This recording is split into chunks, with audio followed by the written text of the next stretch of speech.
안녕하세요. 저는 서울에 사는 40대 여성입니다. 언젠가 이런 곳에 사연을 쓰게 될 날이 올지도 모른다고 생각해 본 적은 있지만 정말로 그날이 오네요. 오지 않았다면 더 좋았겠지만 말입니다. 하지만 반드시 와야만 하는 날이기는 했어요. 저를 위해서도 저희 아이들을 위해서도 말이죠. 저는 원래 어지간해서는 누군가에게 불만을 이야기하거나 화를 내지 않는 성격입니다. 워낙 어렸을 때부터 이런저런 일들을 많이 겪으며 자라서 그런지는 몰라도 제가 당하는 부당함이나 불합리함은 그냥 그러려니 하고 넘어가는 편이거든요. 그런 저를 그렇게 분노하게 하고 또 이곳에 사연까지 쓰게 한 작자들은 정말 대단한 작자들이기는 한 것 같네요. 그 사건을 이야기하기에 앞서 제가 왜 그런 성격을 가졌는지를 조금 설명을 해드려야 할 것 같네요. 그걸 들으셔야 나중에 저에게 일어났던 일들에 대해 이해하기 쉬울 테니까 말입니다. 그러면 지금부터 한번 시작해 볼게요. 저는 가난한 집 마지로 태어났습니다. 뭐 세상에 가난한 집 마지가 저만 있는 건 아니겠지만 그래도 저는 정말 많이 힘들었어요. 돈이 없는 것도 힘든데 매번 저에게 날아오는 폭언과 폭력들은 더더욱 힘이 들었습니다. 이게 다 재수없이 첫째가 딸로 태어나서 그래? 아버지는 모든 자기 불행의 탓을 엄마와 제 탓을 했어요.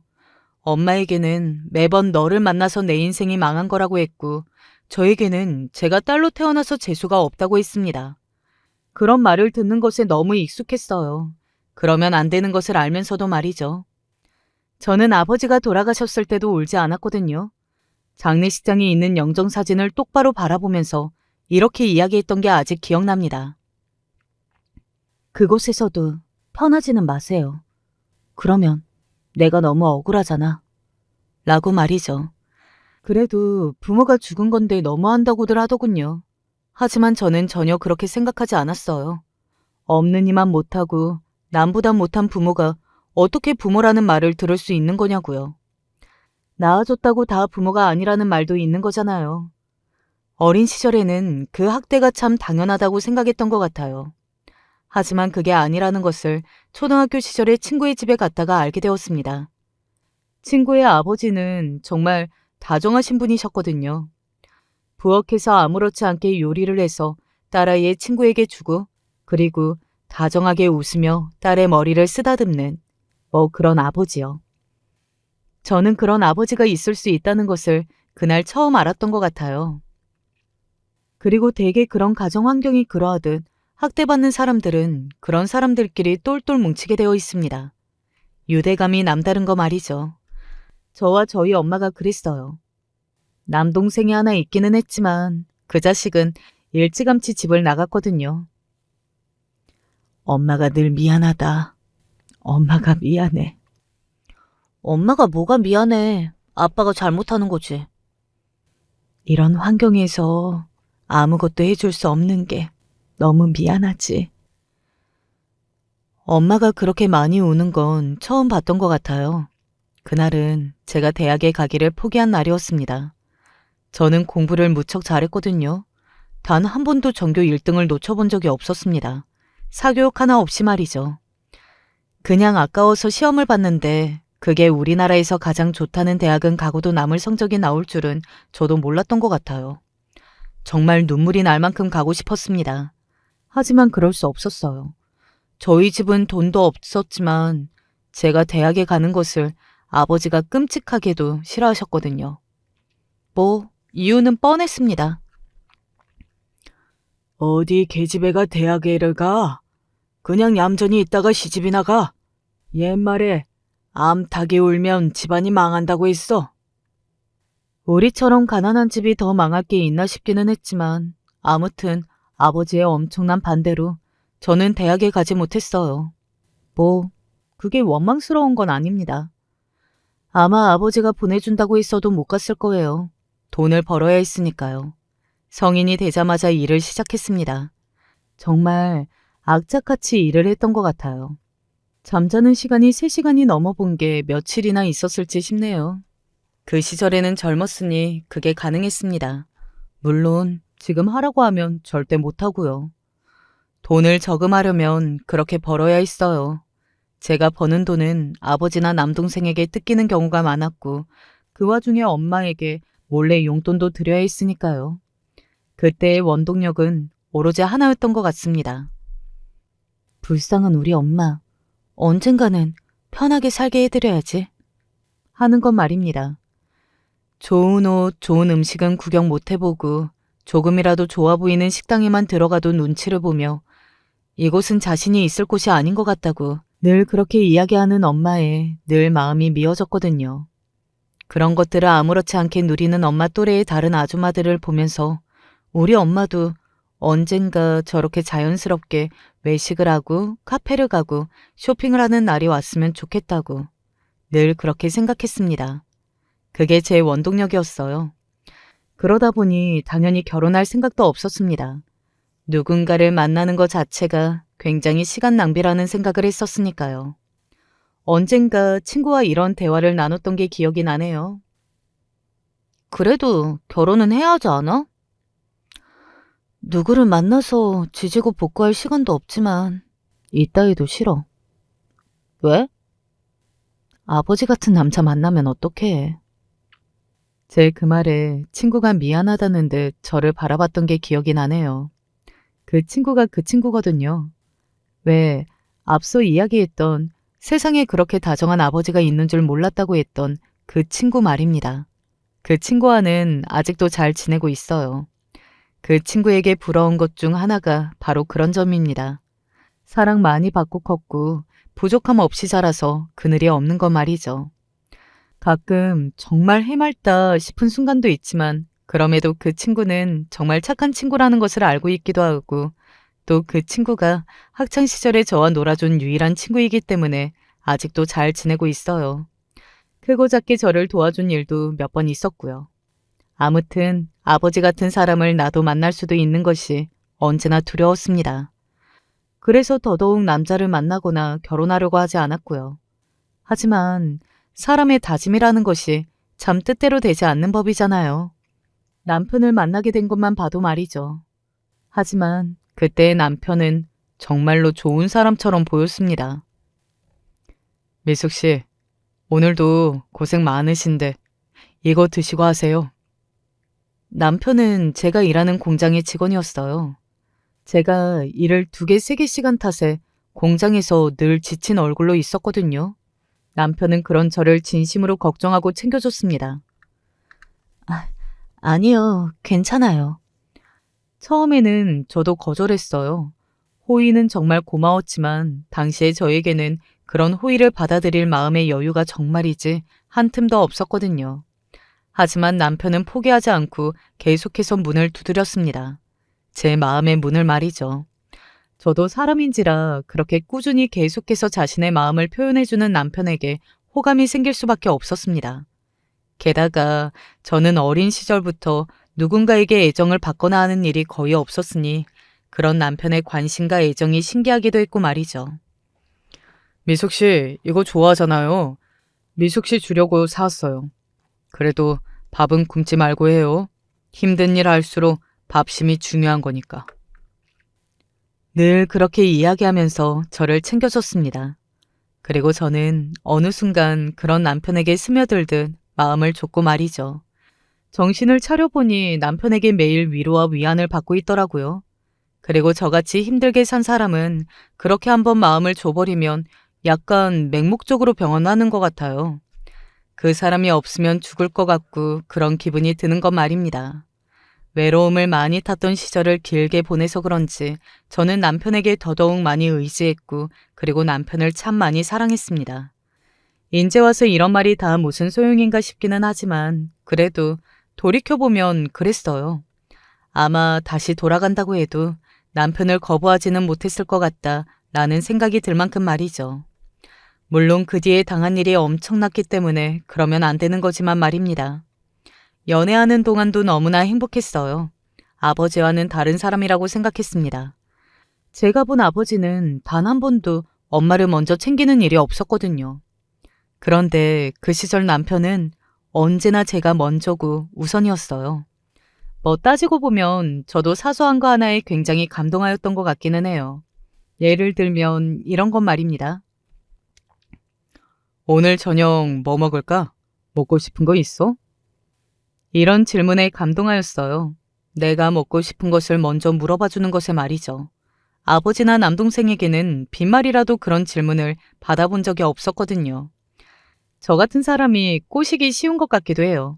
좋은 말, 좋은 것을 한 번도 들어보고 받아본 적이 없어서 조금만 잘해줘도 쉽게 감동을 받으니까요. 남편과 연애하는 동안에도 일은 쉬지 않았습니다. 남편이 조금 쉬엄쉬엄 하라고 했지만 저는 확실한 목표가 있었으니까요.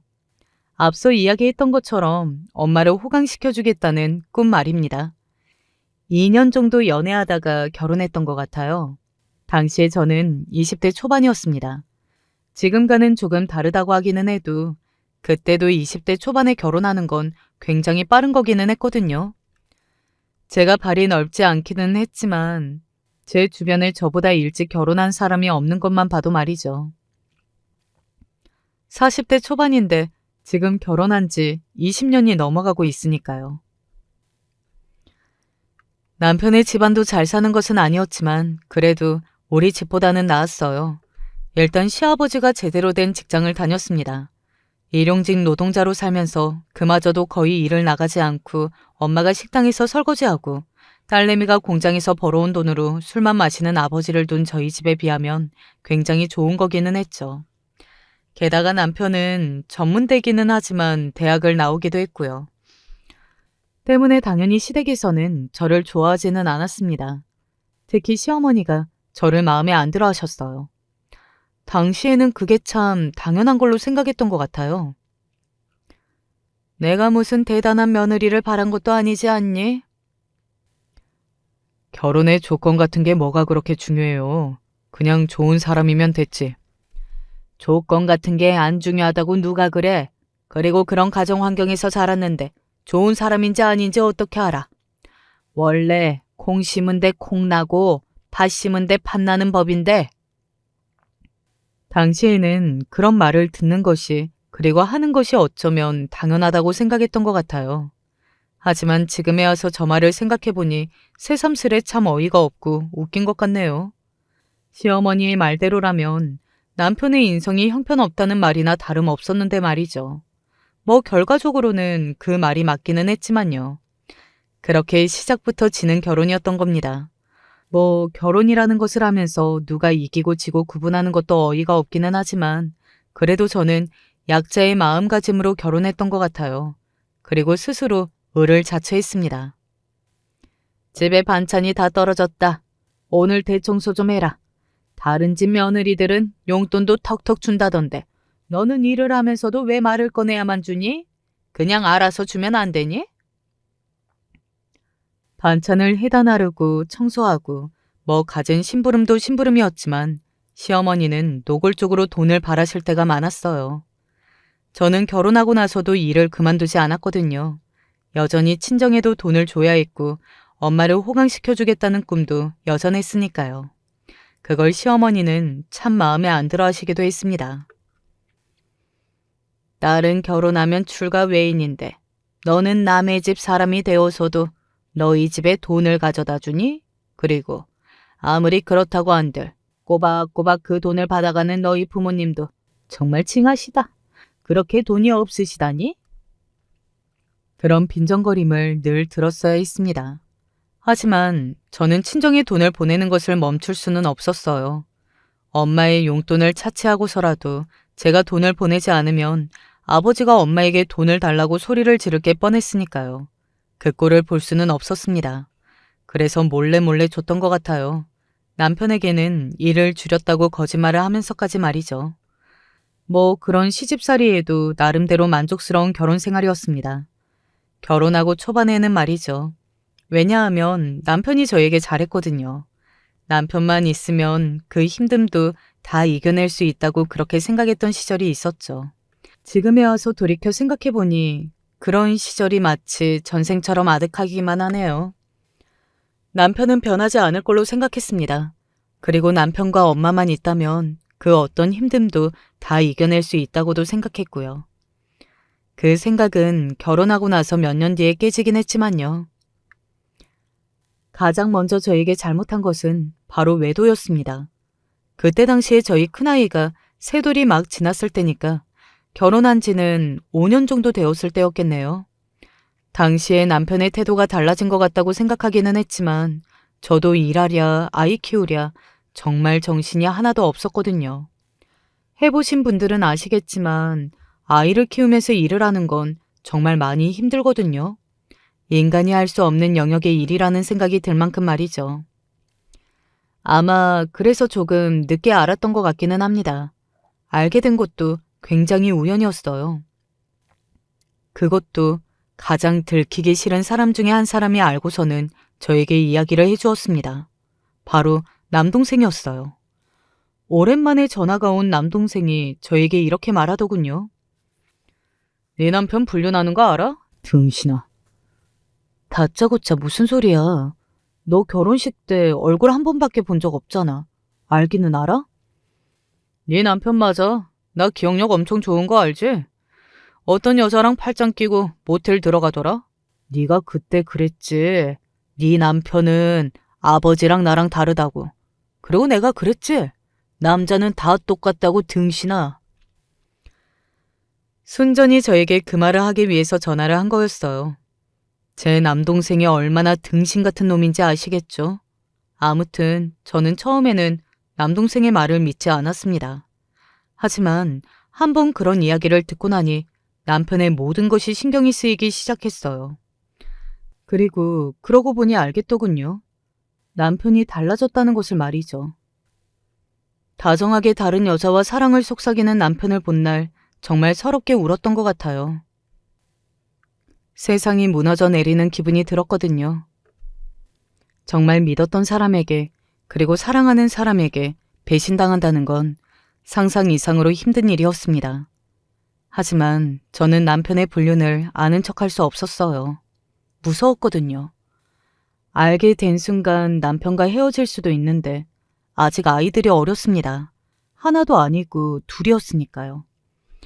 누군가는 저에게 바보 같다고 정말 등신 같다고 손가락질할 수도 있겠지만 솔직히 어린아이가 둘씩이나 있는 집도 절도 없는 여자가 이혼이라는 걸 쉽게 생각할 수 없기는 했어요. 무서워하는 게 당연한 거라고 생각합니다. 아마 다시 돌아가도 겁을 먹을 것 같고요. 이를 악물고 모른 척 했습니다. 남편의 얼굴을 볼 때마다 역겨웠고 또 그 얼굴을 한 대 쥐어 패고 싶을 때가 너무 많았지만 정말 이를 악물었어요. 아이들을 위해서 그렇게 해야 한다고 당시에는 그렇게 생각했던 것 같아요. 남편은 빠르게 변해갔습니다. 그 전에 제가 알던 남편과 같은 사람이 맞는 건지 하는 의심이 들 정도로 말이죠. 사람이 그렇게까지 달라질 수도 있는 거더라고요. 대놓고 집에 들어오지 않는 날이 많아졌고 어쩌다 제가 그것에 대해 묻기라도 하는 날에는 알아서 뭐하게? 뭘 한다는 게 아니라 궁금해서 그렇지. 내가 뭘 하는지 궁금해하지 좀 마. 나는 당신이 진짜 답답해. 알아? 뭘 그렇게 하나하나 다 알고 싶어 해? 그냥 사소한 질문에도 늘 짜증을 냈어요. 마치 저라는 존재 자체가 짜증나는 존재인 것처럼 말이죠.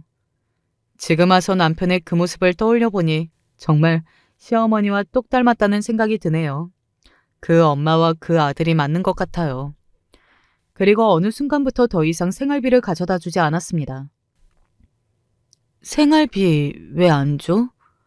애 밑에 돈이 얼마나 드는 줄 알아? 너도 벌잖아. 네 돈으로 해. 애는 나 혼자 낳았냐? 원래도 내 돈으로 많이 하고 있었어.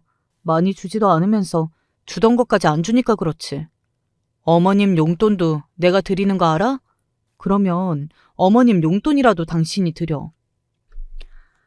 원래도 남편이 버는 돈은 남편이, 제가 버는 돈은 제가 관리를 하기는 했지만 생활비는 늘 많지 않아도 줬었거든요. 그런데 그마저도 끊어버리니 정말 화가 나더군요. 그 용돈 얼마나 한다고 요새는. 알겠어. 내가 드릴게.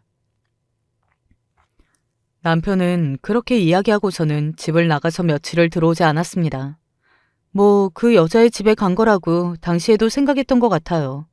그리고 저는 바로 다음부터 시어머니에게 용돈을 드리지 않았습니다. 그런데 그 사실을 남편이 시어머니에게 이야기도 하지 않고 또 시어머니에게 따로 용돈을 드리지도 않았더라고요. 며칠 용돈이 늦어지니 시어머니가 득달같이 전화를 했습니다. 용돈 안 붙이니? 라고 날카롭게 소리를 지르면서 말이죠.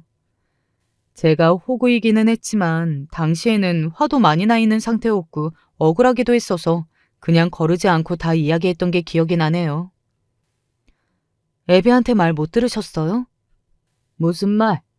이번 달부턴 애비가 어머님 용돈 드리기로 했는데요. 왜? 왜 네가 주던 걸 우리 아들이 줘? 요즘 계속 생활비를 안 줘서요. 제가 버는 돈으로 생활비에 애들까지 다 돌본다고. 저도 죽을 것 같다고 생활비 달라고 했더니 네가 알아서 하라길래요. 그래서 그러면 어머님 용돈이라도 당신이 드리라고 했더니 그런다고 했는데 말 못 들으셨어요? 제 그 말에 시어머니는 한동안 말이 없었습니다. 자기 아들이 집에 생활비도 안 가져다 줘서 생활비로 손주들 먹이고 입히는 것도 다 며느리가 한다는데 거기서 무슨 말을 더 할 수 있겠어요. 그냥 짜증만 더럽게 내더군요. 달라고 할 수는 없고 그런데 짜증은 나고 뭐 그런 게 딱 느껴졌던 것 같아요. 저는 그런 시어머니에게 단호하게 이야기했습니다. 저 지금 마이너스 안 나면 다행인 상황이라 애들 먹이고 입히고는 해야 할 거 아니에요. 저는 어머님 용돈 못 드려요. 그러니까 애비한테 달라고 하세요. 자기가 버는 돈 정말 한 푼도 저한테 안 주니까. 그날 그렇게 이야기한 이후로는 저에게 용돈을 달라는 이야기는 하지 않으셨지만 그래도 분풀이는 하고 싶었던 건지 시도 때도 없이 저를 불러서 일을 시켰습니다. 한동안은 그 짓도 바보같이 했던 것 같아요. 뭐 물론 시간이 조금 지나고 나서는 저도 더 이상 그런 시어머니의 부름에 응답하지 않기는 했지만요. 언젠가 남편이 이렇게 승질을 냈던 게 기억이 나네요. 어머니한테 좀 잘해. 뭘 어떻게 더 잘해. 나 결혼하고 초창기에 있던 거 다 잊어버렸어? 지금은 일하면서 애도 키우고 생활비도 안 주는 남편 때문에 일을 줄일 수도 없는데 시댁 살림까지 내가 하라는 거야? 당신은 양심이라는 게 있어? 그리고 무엇보다 억울했던 건 이거였어요. 어머님 생신에 선물 크게 안 한 걸로 삐져서 당신한테 있는 말 없는 말 다 했을 거라고 생각은 하는데 당신은 우리 엄마 생일에 선물은커녕 전화 한 번 한 적 있니? 너무 뻔뻔하다는 생각은 안 해? 남자랑 여자랑 같아? 그렇게 나올 줄 알았거든요. 그 남자랑 여자랑 같냐는 말도 네가 가장으로서 의무를 다했을 때 할 수 있는 말이라는 거 몰라? 네가 가장으로서 뭘 하고 있는데 가장이면 가장답게 하고 그 소리를 해. 너 요즘 애들 안아준 적은 있기나 하니? 쥐뿔 주는 것도 없으면서 그런 소리 하는 게 너무 기가 막히고 웃기더군요. 결국 남편은 본전도 찾지 못하고 입을 다물었습니다. 정말 가끔은 남자들이 왜 그렇게 멍청한 말들만 하는 건지 이해가 되지 않을 때가 많은 것 같습니다. 시어머니의 생신을 제대로 챙기지 못했다는 문제로 시어머니에게도 크게 한 소리 듣고 또 남편과 그렇게 싸운 뒤부터는 정말 남편과 소원해지기는 했어요. 그 뒤로 남편이 몇 번을 더 여자를 바꿔가며 외도를 저질렀지만 신경도 쓰지 않았습니다. 시어머니도 가끔 전화해서 저에게 욕을 하기는 했지만 그 정도는 뭐 참을 수 있었어요. 그런 남편의 태도가 한 번 더 바뀐 일이 있었습니다. 굉장한 사건 하나가 있었거든요. 나 회사 잘렸어. 뭐? 왜? 이유가 뭐 있나? 그냥 요즘 힘드니까 인력부터 줄이는 거지. 남편은 그렇게 이야기하면서 굉장히 눈치를 보는 듯한 느낌이 들더군요. 그때 속으로 생각했던 것 같아요. 본인이 잘못한 어떤 일로 잘렸구나 하고 말이죠. 하지만 그게 그런 일일 거라고는 상상조차 하지 못했었습니다. 야, 이 개새끼야! 나와! 나오라고! 남편이 회사에서 잘렸다고 말을 한 지 며칠이 지나지 않아서 집으로 남편의 직장 상사라는 사람이 찾아와서는 난동을 부렸습니다. 그리고 그날 알았어요. 남편이 왜 회사에서 잘렸는지 말이죠. 내가 너를 얼마나 아꼈는데 뒤에서 내 마누라랑 놀아나? 니들이 그러고도 사람 새끼들이냐? 내가 너 가만히 안 둬. 너 절대 취직 못할 거야. 내가 너 인생 망하게 할 거라고. 바로 직장 상사의 아내와 바람이 난 겁니다. 하다 그런 쓰레기 같은 짓도 했더라고요. 그 직장 상사분은 저도 아는 사람이었습니다. 남편을 정말로 잘 챙겨주신 분이셨거든요. 축의도 아마 제가 아는 분 중에서는 제일 많이 한 걸로 알고 있고요. 남편 본인도 형 같은 분이라고 몇 번이나 저에게 이야기했던 적이 있었습니다. 그런데 세상에 그런 분의 아내와 바람이 난 겁니다. 그때 이혼 직전까지 갔던 것 같아요. 그동안의 바람은 힘들었지만 그래도 넘겨지기는 했는데 그건 도저히 넘겨지지가 않더라고요. 그런데 이번에는 남편도 위기감을 느꼈던 건지 저의 바짓가랑이를 붙잡고 빌었습니다. 뭐 회사도 잘리고 이제는 진짜 아무것도 없는데 저에게까지 버림을 받으면 끝이라고 생각한 거겠죠. 속이 빤히 보이기는 했어요. 내가 정말 잘못했어. 앞으로는 다 잘할게. 그리고 빨리 취직도 할게. 당신이 나 버리면 나는 정말 끝이야. 살 이유가 없어. 여보, 한 번만 용서해줘. 그러면서 엉엉 울더군요. 그 모습에 정말 등신같이 마음이 약해졌던 것 같기는 해요. 그리고 시어머니도 저를 붙잡았습니다. 내가 다시는 너 귀찮게 안 하마. 내 아들 모자란 거 안다. 마음이 넓은 네가 한 번만 받아오. 그리고 아이들도 있지 않니?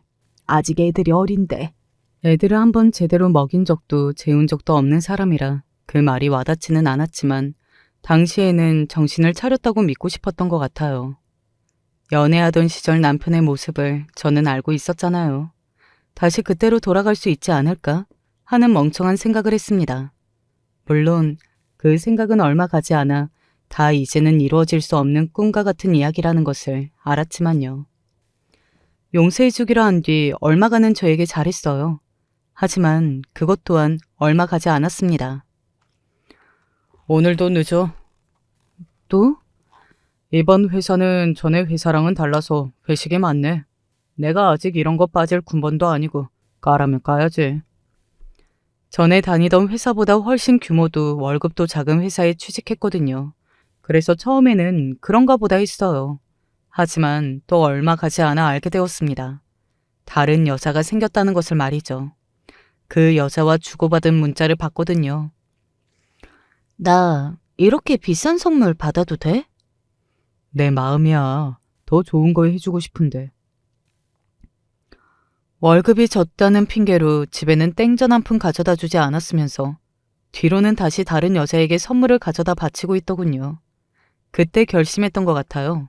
아, 이 남자와 이혼을 해야겠구나. 이 남자는 구제되는 남자가 아니구나 하는 것을 말이죠. 하지만 그 시기도 또 놓쳐버렸습니다. 저희 친정에 일이 생겼거든요. 어느 날 엄마가 울면서 말도 제대로 하지 못하는 목소리로 전화가 왔었습니다. 그 전화를 받고 급히 달려간 곳엔 이미 유명을 달리한 아버지가 누워 있었어요. 음주운전이라고 했습니다. 술을 먹고 차를 끌고 나갔다가 그대로 사고를 낸 거라고 했어요. 아버지가 그렇게 된 건 뭐 자신의 업보니 억울할 것도 없다는 생각을 했어요. 하지만 당시에 아버지의 차에 치인 사람이 있었습니다. 어린 학생이었어요. 그 일로 크게 수술을 2번이나 받게 되었다고 했습니다. 아버지의 앞으로 나온 보험금을 죄다 치료비로 쓰게 되었어요.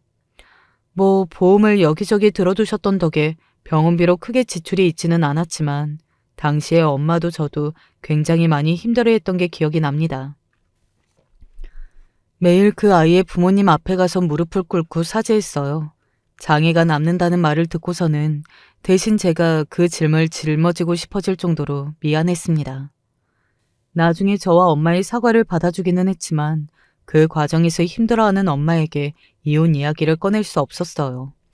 안 그래도 힘들어하는 엄마에게 말이죠. 그래서 그 시기도 타이밍을 놓쳐버렸습니다. 그리고 최근에 그 일이 있기 전까지 그냥 없는 사람이다 그렇게 생각하고 살았던 것 같네요. 남보다 못한 가족들 많잖아요. 저희 아버지와 제가 그러했던 말입니다. 저는 남편과도 그렇게 될 거라고는 생각 안 해봤지만요. 엄마의 이사갈 집을 알아보는 중이었습니다. 제가 20년간 모은 돈을 조만간 찾을 생각이었거든요. 자그마치 5억이었습니다. 누군가에게는 20년간 그렇게 개고생해서 모은 돈이 겨우 5억밖에 안 되냐 할 수도 있지만 저에게는 정말 너무나 크고 소중한 돈이었어요. 엄마는 한사코 괜찮다고 필요 없다고 하셨지만 저는 그렇게 해야 마음이 편할 것 같다고 우겨서 엄마의 허락도 받아둔 상태였습니다. 그런데 어느 날 통장을 확인했는데 돈이 한 푼도 없었어요. 정말 한 푼도 말이죠. 손발이 차가워지고 덜덜 떨리는 그 느낌을 아직도 잊을 수가 없네요. 그냥 아무런 생각도 들지 않았던 것 같아요. 처음에는 오류라고 생각하고 그대로 은행에 달려갔지만 누군가가 빼낸 게 맞았습니다. 그렇다면 범인은 한 사람밖에 없었어요. 돈 내놔. 바로 남편 말이죠. 무슨 돈? 남편은 뻔히 다 아는 사실이면서 모르는 척을 하더라고요. 제 인생에서 누군가에게 그렇게 화가 나본 적이 처음이었던 것 같아요. 남편의 수많은 바람을 목격했을 때도 그렇지 않았는데 말이죠. 정말 그 정도는 아니었거든요. 경찰에 신고할까? 제가 정색을 하고 그렇게 이야기하니 남편이 별 수 없다는 얼굴로 입을 열었습니다. 그 얼굴을 정말 내리치고 싶었던 것 같아요. 엄마가 필요하대서 줬어. 뭐? 뭐라고? 누굴 줘? 엄마가 아버지 몰래 사기를 당했는데 그거 못 메우면 아버지한테 정말로 죽는다고 우시는데 어떻게 해? 그리고 나한테 그만큼 큰 돈이 어디 있어? 너 돌았어? 누구 마음대로 내 돈에 손을 대? 아, 그러면 엄마가 그러시는데 그걸 그냥 둬? 가족이잖아. 누가? 누가 네 가족이야? 누가? 당장 내놔. 그거 불쌍한 우리 엄마한테 효도하려고 내가 평생 모은 돈이야. 그런데 네가 그걸 가져가? 어? 나도 불쌍한 우리 엄마한테 효도하고 싶었어. 뭐, 불쌍? 그리고 내 돈으로 네가 효도를 왜 해? 두고 봐. 뭐가 불쌍한지 내가 제대로 보여줄 테니까. 그리고 진짜 불쌍하게 만들어줄게. 제가 너무 화가 나서 눈을 뒤집고 그렇게 악을 쓰니 남편도 조금 쫀 것 같기는 하더라고요. 하지만 줄 수 없다는 말만 반복할 뿐이었습니다. 이미 쓴 걸 어떡해. 엄마가 나중에 유산 다 물려주시겠대. 그러니까. 닥쳐. 너는 건널 수 없는 강을 건넜어. 너 가만히 안 둬. 너희 엄마도 가만히 안 둬. 저는 그대로 집을 뛰쳐나갔어요. 그리고 시댁으로 향했습니다. 일단 그 돈을 다 받아내야 했어요. 당시에는 그거 말고는 다른 생각을 하지 못했습니다. 왔니? 제 돈이라는 것을 모르지는 않았겠죠. 그러니 제가 그렇게 박차고 들어가자마자 눈치를 봐가면서 말을 더듬었던 거고 말입니다. 저는 그런 시어머니 앞에 섰습니다. 당장 내놓으세요. 얘는 다짜고짜 그게 무슨 말이니? 경찰에 신고할까요? 그리고 저 지금 당장 아버님께 말할 겁니다.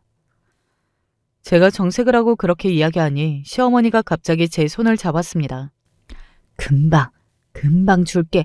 정말 금방 줄게. 금방 줄 수 있는 거면 지금 당장 내놔요. 안 그러면 내가 무슨 짓을 할지 나도 모르겠으니까. 지금. 그렇게 이야기했지만 시어머니는 이래서 안 되고 저래서 안 되고 하며 갖가지 이유를 늘어놓더라고요. 생각했습니다. 아, 이 사람은 돈을 돌려줄 생각이 없구나. 라고 말이죠. 안 주실 거예요? 없는데 어떻게 주니? 후회 안 하시죠? 그런 제 말에 시어머니는 움찔하는 게 보였습니다. 하지만 보란듯이 고개를 빳빳이 세우고서는 저를 바라보더군요. 저는 그런 시어머니를 빤히 보다가 그대로 그 집을 나왔습니다. 그리고 그 길로 시아버지를 찾아갔어요. 시아버지는 퇴직하시고 다른 일을 하시는 중이었거든요. 왜 어르신들 일하게 하는 일자리 같은 곳 있잖아요. 네가 여긴 어쩐 일이냐? 시아버지와 대면하기는 했지만 막 사이가 안 좋은 것은 아니었습니다. 그냥 어색한 시아버지와 며느리의 사이, 딱 그 정도였던 것 같아요. 저는 시아버지의 얼굴을 보자마자 바로 이렇게 말했습니다. 어머님이 절대 못 주겠다고 하시니 아버님이 주셔야겠어요. 제 돈. 그런 제 말에 시아버지는 도무지 영문을 모르겠다는 얼굴로 저를 바라보셨습니다. 그리고 저는 그런 시아버지에게 모든 이야기를 다 했어요. 제 5억을 남편이 몰래 빼가서 시어머니에게 드렸고 시어머니에게 돌려달라고 했더니 줄 수 없다고 한 것을 말입니다. 당연히 시아버지는 엄청나게 놀라셨습니다. 흥분한 저를 달래서 일단 해결해 볼 테니 돌아가라고 하시더군요. 저는 그 길로 바로 집으로 돌아가지 않고 변호사 사무실을 찾아갔습니다. 그리고 여태 제가 가지고 있었던 남편의 불륜에 대한 증거와 오늘 있었던 일을 다 이야기하고 돈을 돌려받을 수 있는지 그리고 그 사람들을 어떻게 처벌할 수 있는지 물었어요. 당연히 돈도 다 돌려받을 수 있고 이혼 조건도 성립이 다 되고 위자료나 재산 분할도 상당히 유리하게 적용이 된다고 하더군요. 그래서 그날 소송을 걸기로 하고 변호사까지 한 번에 구했습니다. 하지만 그걸로는 성에 차지 않았어요. 정말 본때를 보여줘야겠다 하는 화가 단전에서부터 치밀어 올랐거든요. 그래서 저는 시어머니의 집 앞에서 1인 시위를 하기 시작했습니다. 지나가는 사람마다 한마디씩 거들었어요. 어머, 그 집 아줌마 매번 돈 자랑하지 않았어? 그런데 며느리 돈 훔친 거야? 그 아줌마 딱 봐도 한 손가락에 생겼잖아. 며느리가 오죽했으면 저럴까? 아우, 그러게 저 집 며느리 착하다고 그러는 거 들었던 것 같은데. 저를 잘 알지도 않은 사람들이 다들 제 편을 들어주는 것을 보면서 생각했던 것 같아요. 시어머니가 나한테만 못되게 군 건 아니라는 것을 말이죠. 동네 사람들이 다들 시어머니를 안 좋게 생각하고 있더라고요. 너 미쳤니? 뒤늦게 제가 거기서 그러고 있다는 것을 알게 된 시어머니가 쫓아와서는 저에게 소리를 질렀습니다. 저는 아무런 대꾸도 하지 않았어요. 당장 그만두지 못해? 돈 주시면 그만할게요. 이게 진짜 너 이러면 나 신고하는 수가 있어. 하세요. 어차피 다 허가받고 하는 거니까. 시어머니가 어이가 없다는 얼굴로 저를 보는 모습을 보면서 제가 더 어이없었던 것 같아요. 지금 누가 누굴 보고 그런 표정을 짓는 건가 싶고 말이죠. 돈 주세요. 안 주시면 어디든 다 따라다닐 겁니다. 못 줘. 가만히 있으면 주려고 했더니 네가 이러니까 괘씸해서 안 줄란다. 그 말이 거짓말이라는 것쯤은 알고 있었습니다. 애초에 줄 생각이 없었으면서 말이죠.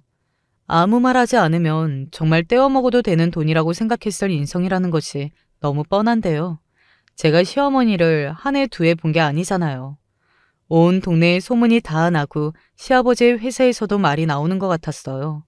시아버지와 시어머니는 매일매일을 싸운다고 했습니다. 사니 못 사니 하면서 말이죠. 그러던 어느 날 시어머니가 저에게 통장 하나를 건네더군요. 나머지는 차차 갚으마. 여러 번 통장에는 5천만 원이 들어있었습니다. 저도 모르게 웃음이 나오더군요. 5억을 훔쳐가 놓고 5천을 내밀면서 이렇게 당당하신 분은 어머님밖에 없을 것 같네요. 뭐라고? 너 말 다 했어? 훔쳐가? 네, 명백한 도둑질이잖아요. 당시에 저는 이미 이혼 소장도 접수해둔 상황이었기 때문에 거칠 것이 없었습니다. 시어머니는 제가 이혼 소송까지 걸었다는 것을 당시만 해도 모르고 계셨어요. 너 정말 우리 아들이랑 안 살고 싶니?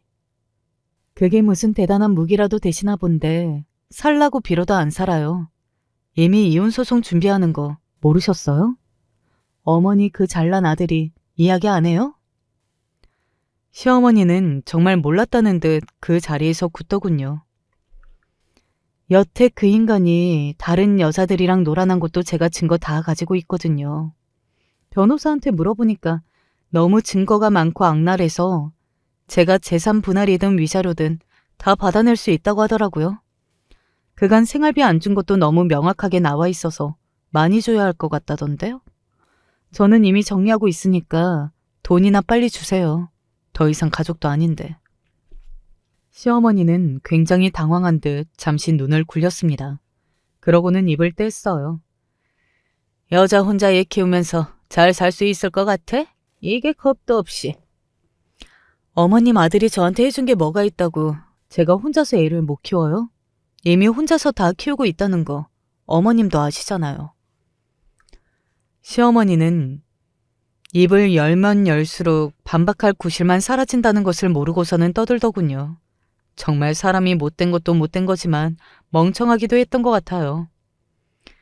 이혼당해서 빈털털이 된 아들, 그 나이에 밥 해주고 청소해주고 하면서 어디 데리고 살아보세요. 저는 이제 어머님 아들 반품할 테니까. 마지막으로 이 말을 하는 것도 잊지 않았습니다. 그리고 정말로 험한 꼴 보기 싫으면 당장 5억 한 푼도 빠짐없이 입금하세요. 그리고 그날로부터 일주일 정도 지나서 시아버지가 제 계좌로 5억을 보내둔 것을 확인했습니다. 시어머니는 끝끝내 돈을 마련하지 못한 것 같더라고요. 아마 본인의 퇴직금이랑 언젠가 자식들에게 주려고 했던 것들을 정리하신 것 같았어요. 저는 서둘러 그 돈을 남편이 함부로 빼갈 수 없는 계좌로 옮겼습니다. 그리고서는 남편과의 이혼 소송에 집중했어요. 남편이 저에게 이런 말을 한 적이 있습니다. 꼭 이렇게까지 해야 했어? 라고 말이죠. 기어코 그 5억을 한 푼도 빠짐없이 다 받아간 저를 징그럽다고 하면서 말입니다. 정말이지 웃기지도 않았던 것 같아요. 너는 왜 내 돈을 내 허락을 안 받고 훔쳐간 건데? 훔쳐가다니. 잠시 쓴 걸 가지고. 나한테 말 안 하고 가져간 건데 그게 어떻게 훔친 게 아니야? 남편이 입을 꾹 다물더군요. 됐고, 나는 이제 더 이상 너랑 이야기하고 싶지도 않아.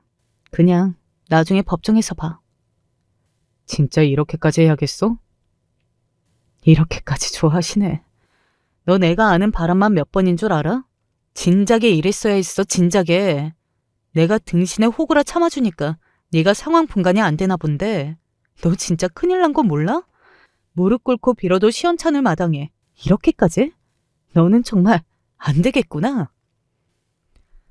합의할까도 생각했던 적이 있어요. 그냥 남편의 얼굴을 더 이상 보고 싶지 않았거든요. 빨리 이 모든 것을 정리하고 싶은 마음이 있었습니다. 5억을 받고 나서는 말이죠. 하지만 남편의 그 태도를 보니 그래서는 안 된다는 것을 알게 되었어요.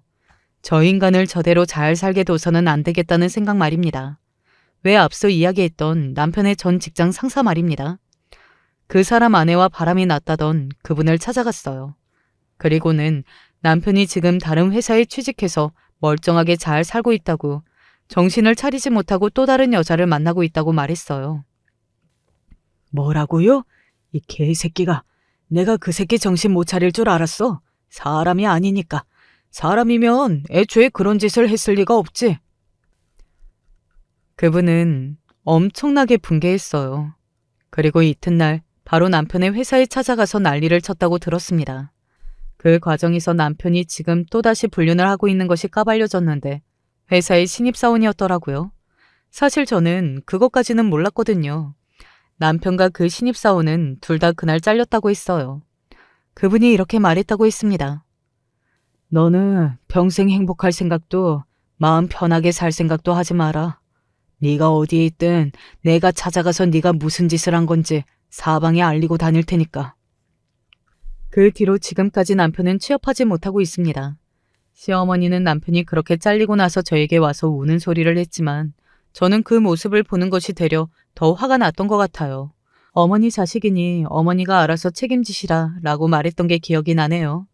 그리고 그 일이 있고 얼마 지나지 않아서 이혼 소송이 진행되었습니다. 당연히 제가 요구한 건 모두를 받아낼 수 있었어요. 양육권도 위자료도 재산 분할도 그리고 양육비까지 전부 다 말입니다. 결국 남편은 저에게 줄 돈이 없어서 그 집의 명의를 제 앞으로 변경을 해줬어야 했습니다. 완전히 땡전 한 푼 없이 시댁으로 들어가 살게 된 거죠. 마흔이 훨씬 넘어서 빈털터리에 취직은 안 되고 밥 먹듯이 한 불륜으로 인해 이혼당한 아들. 그런 아들이 방 안에 처박혀서 술만 마신다면 그런 아들을 보는 부모의 마음은 어떨 것 같으신가요? 당연히 복장이 터지지 않겠어요. 제 생각에 시어머니가 받은 벌은 그게 아니지 않을까 합니다.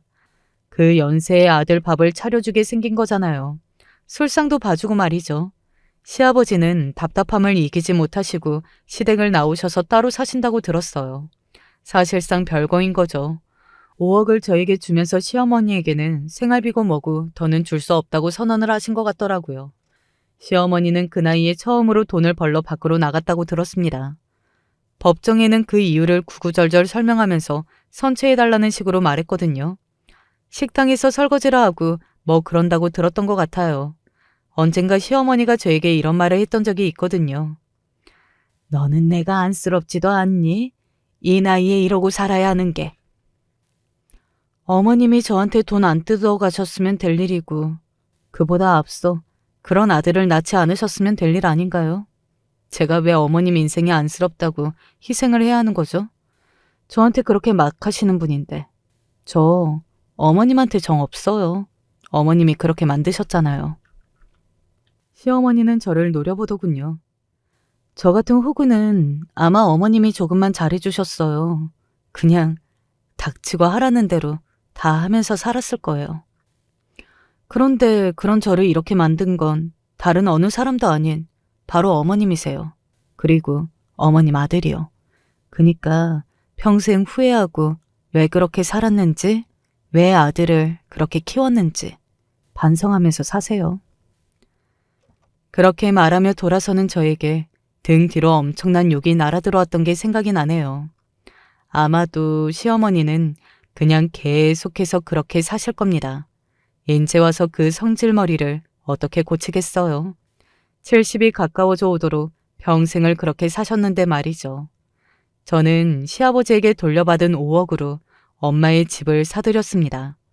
엄마도 처음에는 제가 이혼을 하게 되었다고 하니 딸 팔자는 엄마를 닮는 거라고 미안해 하셨는데 그간의 이야기라 하니 왜 진작 이혼하지 않았냐고 말씀하시면서 우셨어요. 지금은 엄마와 저희 아이 둘 그리고 저 이렇게 네 사람이 함께 살고 있습니다. 정말 사람 사는 것 같고 좋아요.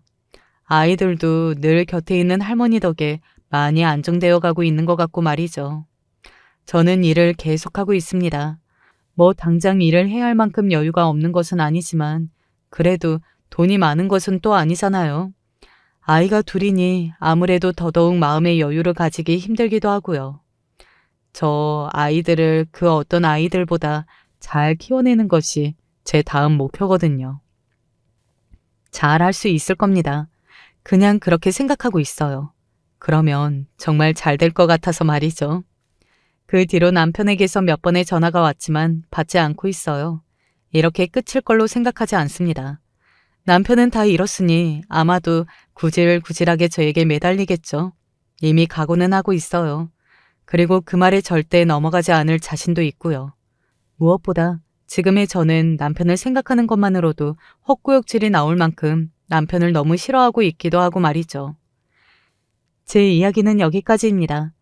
40이 넘어서 다시 출발하게 된 제 인생의 이막을 많은 분이 응원해 주셨으면 좋겠어요. 여러분의 응원을 많이 들으면 제가 더 힘이 날 것 같거든요. 마지막까지 제 이야기 함께 들어주시고 공감해 주셔서 감사합니다. 저는 이제 그만 인사를 드려야 할 것 같네요. 언제 어디서나 건강하시고 늘 좋은 일만 있으시길 바랍니다. 안녕하세요. 제가 이렇게 사연을 보내는 건 저희 시어머니 이야기 좀 해보려고 해요. 재미있게 끝까지 들어주실 거죠? 글재주가 너무 없어 두서가 없을 수도 있어요. 그래도 최대한 노력해 볼게요. 시아버지랑 시어머니는 정말 누가 봐도 금술이 좋은 인꼬 부부였습니다. 제가 남편과 결혼하기 이전에도 동네에서 제일 사이 좋은 부부하면 여느 신혼부부들 다 제치고 저희 시어머니와 시아버지를 고르는 사람들이 많다고 할 정도였죠.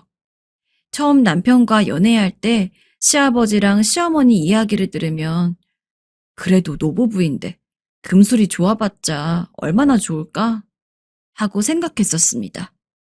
하지만 연애 기간이 점점 길어지면서 결혼 이야기가 나오기 전에도 몇 번씩 놀러 가는 겸해서 시아버지와 시어머니를 뵈러 갔었는데 정말 생판 남이나 다름없는 제가 그 자리에 있던 없던 신경도 쓰지 않고 시아버진 계속해서 시어머니 볼에 뽀뽀를 하면서 너무 예쁜 우리 여보, 나랑 살아줘서 고마워요 하면서 웃었고 시어머니는 조금 부끄러운 듯 보였지만 그럼에도 시아버지가 하는 행동을 전혀 말리지 않고 그저 수줍은 듯 웃기만 했습니다. 그 모습을 직접 보고 나니까 알겠더라고요. 두 분이 왜 그렇게 동네에서 인꼬부부로 소문이 났는지. 남편 말에 들어보니까 밖에서도 그렇게 애정행각을 거리낌 없이 하고 다니신다고 했습니다. 그나마 두 분이 오래 산 동네이기도 하고 사람이 자주 들락날락거리질 않아서 보통 저희 시부모님처럼 한번 그 동네에 살았던 사람들이 몇십 년 이상을 쭉 사는 경우가 많다고 하는데 아마 일반적인 서울 동네처럼 사람들이 몇 년 주기로 자주 이사도 나가고 해서 매번 사는 사람이 달라지는 동네였다면 모르긴 몰라도 아마 시부모님 이야기가 한두 번쯤은 입방아에 오르내렸을 것 같습니다. 제가 지금 남편과 결혼 생활을 결심하게 된 계기 중 하나가 바로 시부모님이었어요. 가정 환경이라는 게 엄청 중요하잖아요.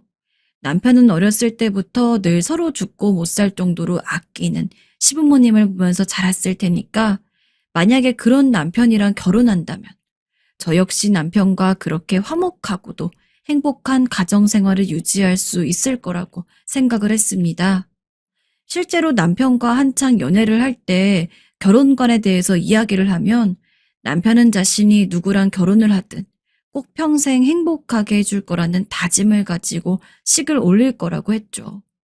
다른 사람이 했다면 그냥 말만 번지르르하게 하는 거 아닌가 싶었겠지만 제가 봐온 시부모님이 있기 때문에 남편의 그런 이야기 역시 절대 거짓이 아닐 거라고 생각했습니다. 게다가 그런 남편과의 결혼이 기대되었던 또 다른 이유가 있었습니다. 화목한 가정 환경 속에서 살았던 남편과 달리 저희 부모님은 그렇게 사이가 좋지 않았습니다. 속된 말로 콩가루 집안이라고 하죠. 그래도 제가 어렸을 때까지는 그럭저럭 나름대로 부부라고 불릴 수도 있을 정도였지만 제가 초등학교에 들어가고 나서부터 두 분은 각자 바람을 피는 상대가 한 명씩 있었습니다. 덕분에 전 그 사이에서 거의 방치된 것이나 다름없게 자랐죠. 그러다 결국 두 분은 제가 중학생이 되던 해 이혼을 했고 전 누구도 저를 떠맡기 싫어하는 분위기 속에서 강제로 어머니에게 가서 성인이 될 때까지 자라야 했습니다. 그리고 20살이 되자마자 전 집을 나왔죠. 어머니가 그러기를 원하기도 했지만 저 역시 저를 반기지 않는 집에 있고 싶지 않았습니다. 어머닌 저를 돌보는 것보단 당시 만나고 있던 남자와 약속을 잡고 나가는 것이 더욱 중요했고 저도 어머니가 저를 좋아하지 않는다는 것을 알고 있었기에 처음 어머니와 둘이 살게 된 이후부터 반드시 나가 사는 것을 목표로 열심히 살았습니다. 그 결과 20살이 돼서 집을 나올 수 있었고 그때의 아픔 때문인지 연애를 하게 되더라도 정말 무조건적으로 사랑만 주고받는 관계가 너무 좋더라고요. 물론 사람이 살다 보면 싸울 수도 있는 거겠지만 그 정도 다툼이야 고생하더라도 상대방을 만나는 데 있어서 정말 그 사람과 미래를 볼 수 있을 거라는 생각이 드는 사람들과 연애를 해왔습니다. 아무튼 그간 만난 사람들 중에서 가장 결혼 상대로 좋았던 것이 지금의 남편이었고 다행히 제대로 된 부모도 없는 저를 시부모님이 예쁘게 봐주셔서 전 무사히 남편과 결혼을 할 수 있었습니다. 비록 가정 환경상 바로 분가를 해서 신혼집을 따로 얻어 살진 못했지만 시부모님과 함께 사는 재미도 나름 쏠쏠했어요. 어머님, 아버님이 오늘 어머님 무슨 옷 입고 나가실지 슬쩍 물어보라고 하던데요. 커플로 입고 나갈 거라고요. 아이고, 그 양반도 참 주책이야.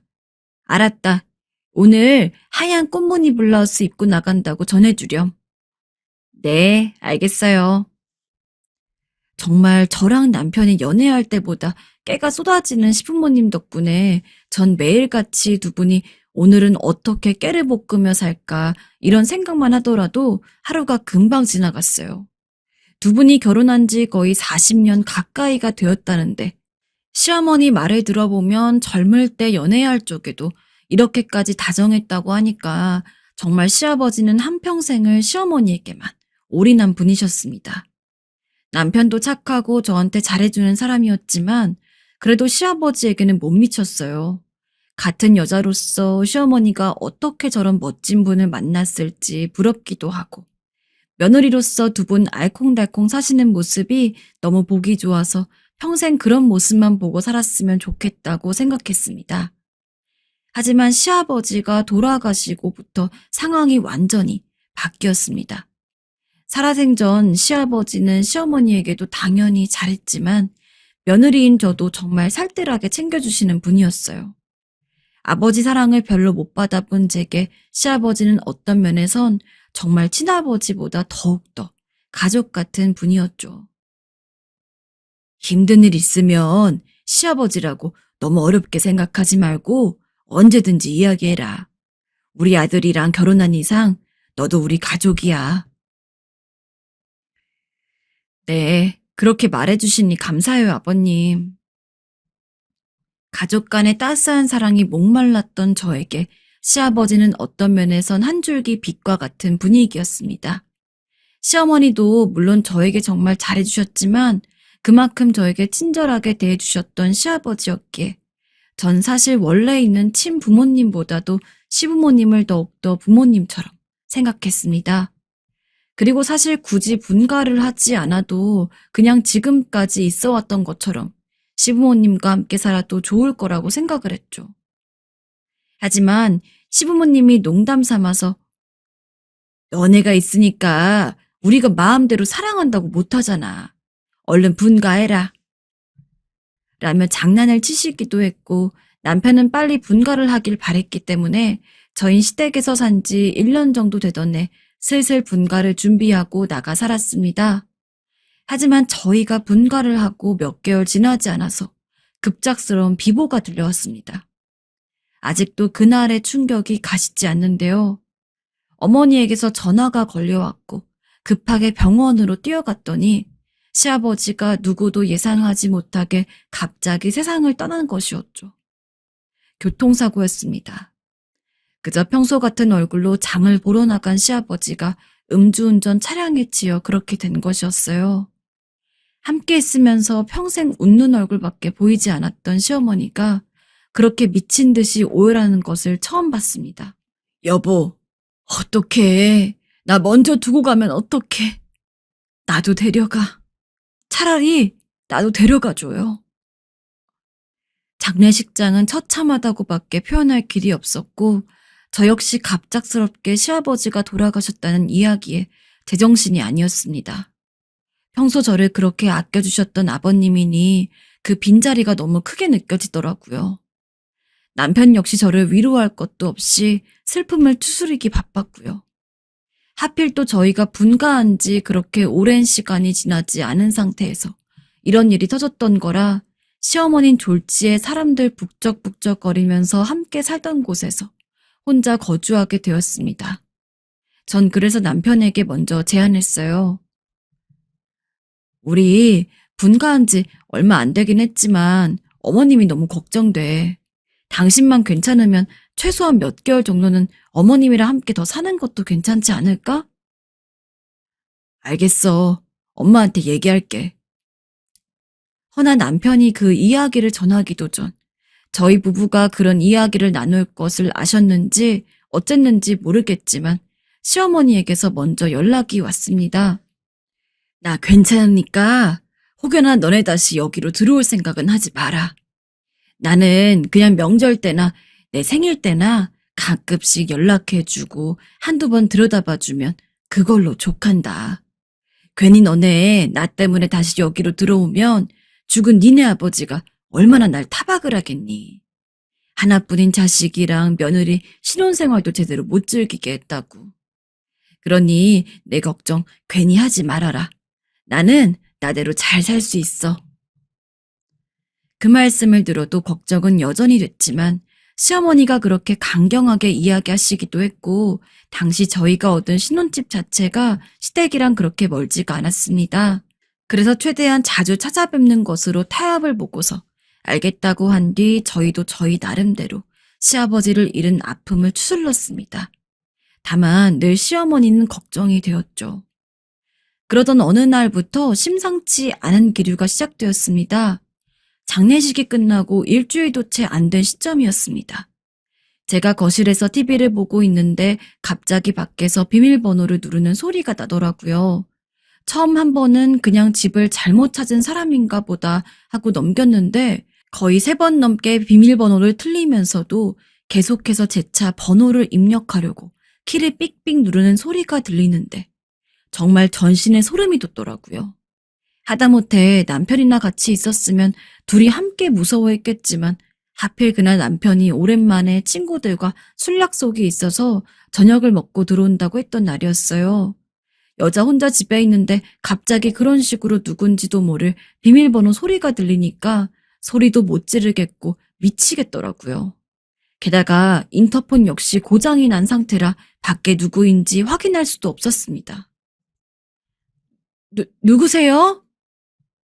겁이 났지만 계속 그런 식으로 있을 수는 없어서 큰 소리로 누구냐고 소리를 질렀습니다. 그랬더니 비밀번호 소리가 뚝 멈추더라고요. 한참을 그 상태로 가만히 숨죽이고 있었는데도 밖이 조용하길래 슬쩍 문을 열어봤습니다. 근데 문을 여는 중에 뭔가 문을 막고 있는 것처럼 툭 걸리자마자 정말 기절할 뻔해서 소리를 막 질렀습니다. 그러다가 어둠 속을 뚫고 자세히 보니까 실루엣이 너무나 낯익었습니다. 슬쩍 고개를 들이밀어서 꼼꼼히 살펴보니 세상에 저희 시어머니더라고요. 시어머니는 술을 많이 드셨는지 잔뜩 술 냄새가 나는 몸을 하고서는 저희 집 현관문에 기대어서 주무시고 있었습니다. 이게 무슨 일인가 싶어서 시어머니를 힘겹게 끌고 들어와서는 침대에 눕혀드렸죠. 어머님, 혹시 어제 기억나세요? 응? 어제? 그런데 몇 시간 뒤 잠에서 깬 시어머니에게 꿀물을 타다 드리며 물었지만 시어머니는 아니, 내가 왜 여기 있대? 라며 본인이 저희 집에 오신 것을 전혀 기억하지 못했습니다. 어머니, 기억 하나도 안 나세요? 응, 내가 왜 너희 집을 온 거라니? 아이고, 내 정신 좀 봐. 술에 취했더니 제정신이 아니었나 보구나. 미안하다, 아까야. 내 다신 이러지 않으마. 뭐 집이 멀지 않기도 하고 술버릇이 있으신 건가 싶어서 계속해서 사과하는 시어머니에게 괜찮다고 하고 다음에는 위험하니까 꼭 집에 들어가셔야 한다고 신신당부를 한 다음에 시댁까지 모셔다 드렸습니다. 다른 건 몰라도 여기 오시는 도중 정신도 없을 텐데 어디 넘어져서 머리라도 찌으시면 큰일이잖아요. 시아버지를 잃은 마당에 저도 그때쯤엔 겁이 많이 났으니 그리 단단히 말해두었습니다. 어머니, 반드시 집으로 가셔야 해요. 오는 건 상관이 없는데 이러다 사고라도 당하시면 안 되잖아요. 응, 아이 그래 알겠다. 걱정 마라. 내가 다음부턴 꼭 집으로 가마. 근데 그런 날이 그때 한 번뿐이 아니었습니다. 평소 술을 거의 입에 안 대시던 시어머니였는데 술을 그렇게 많이 마실 만큼 시아버지가 돌아가시고 힘드셨던 것 같습니다. 허나 어찌 된 게 술만 마시면은 꼭 저희 집에 오시더라고요. 저번엔 계속해서 비밀번호를 틀려서 결국 제가 집까지 모시고 들어왔지만 이후엔 저랑 남편이 자고 있는데 저희도 모르는 새 저희 집에 이미 들어와서는 거실 소파에서 주무시고 계신 거를 아침에 보고서 깜짝 놀랐던 적도 있습니다. 그래서 그때도 남편이 깨기 전에 집으로 모셔다 드렸었죠. 여보, 어머님이 자꾸 술만 드시면 요새 우리 집에 오시는데 이걸 어떻게 해야 되지? 그러게. 아유, 나도 이 정도일 줄은 몰랐네. 늘 남편이 보거나 깨기 전에 처리했던지라 남편은 그때까지도 시어머니가 저희 집에 온다는 것 자체를 아예 몰랐습니다.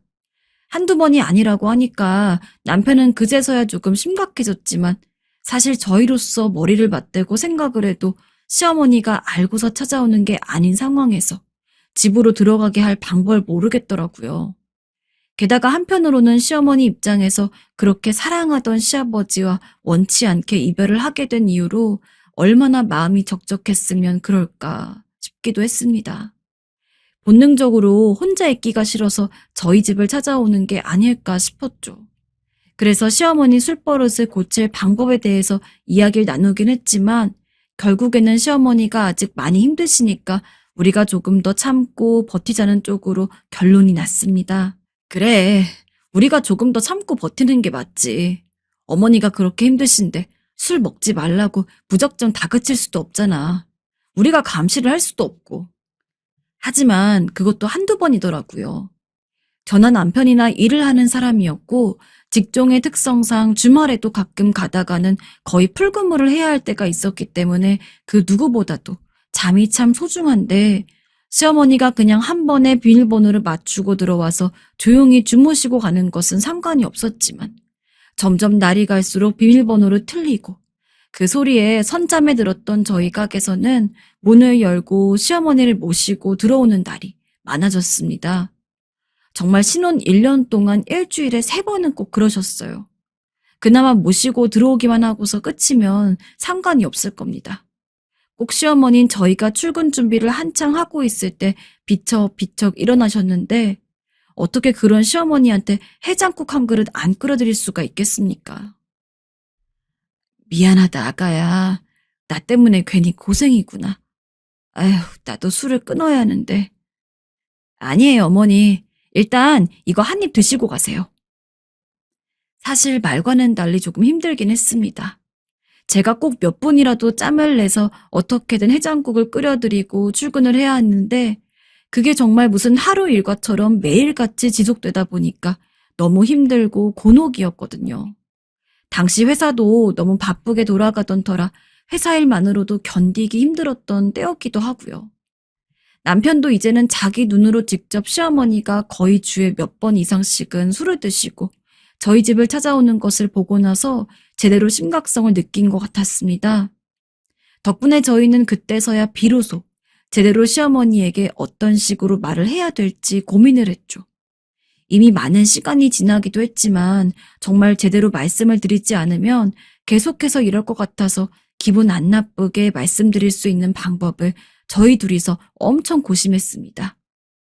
근데 아무리 어떤 예시를 들어봐도 시어머니 입장에서 기분이 안 좋을 것 같더라고요. 진짜 답도 나오지 않는 상황에 막막했습니다. 그러던 중에도 시어머니는 늘 술을 마시고 저희 집에 찾아오셨고요. 하지만 이후에 저희가 생각지도 못하게 시어머니의 버릇이 고쳐지게 된 사건이 발생했습니다. 아직도 그때를 생각하면 저도 모르게 웃음이 나는데요.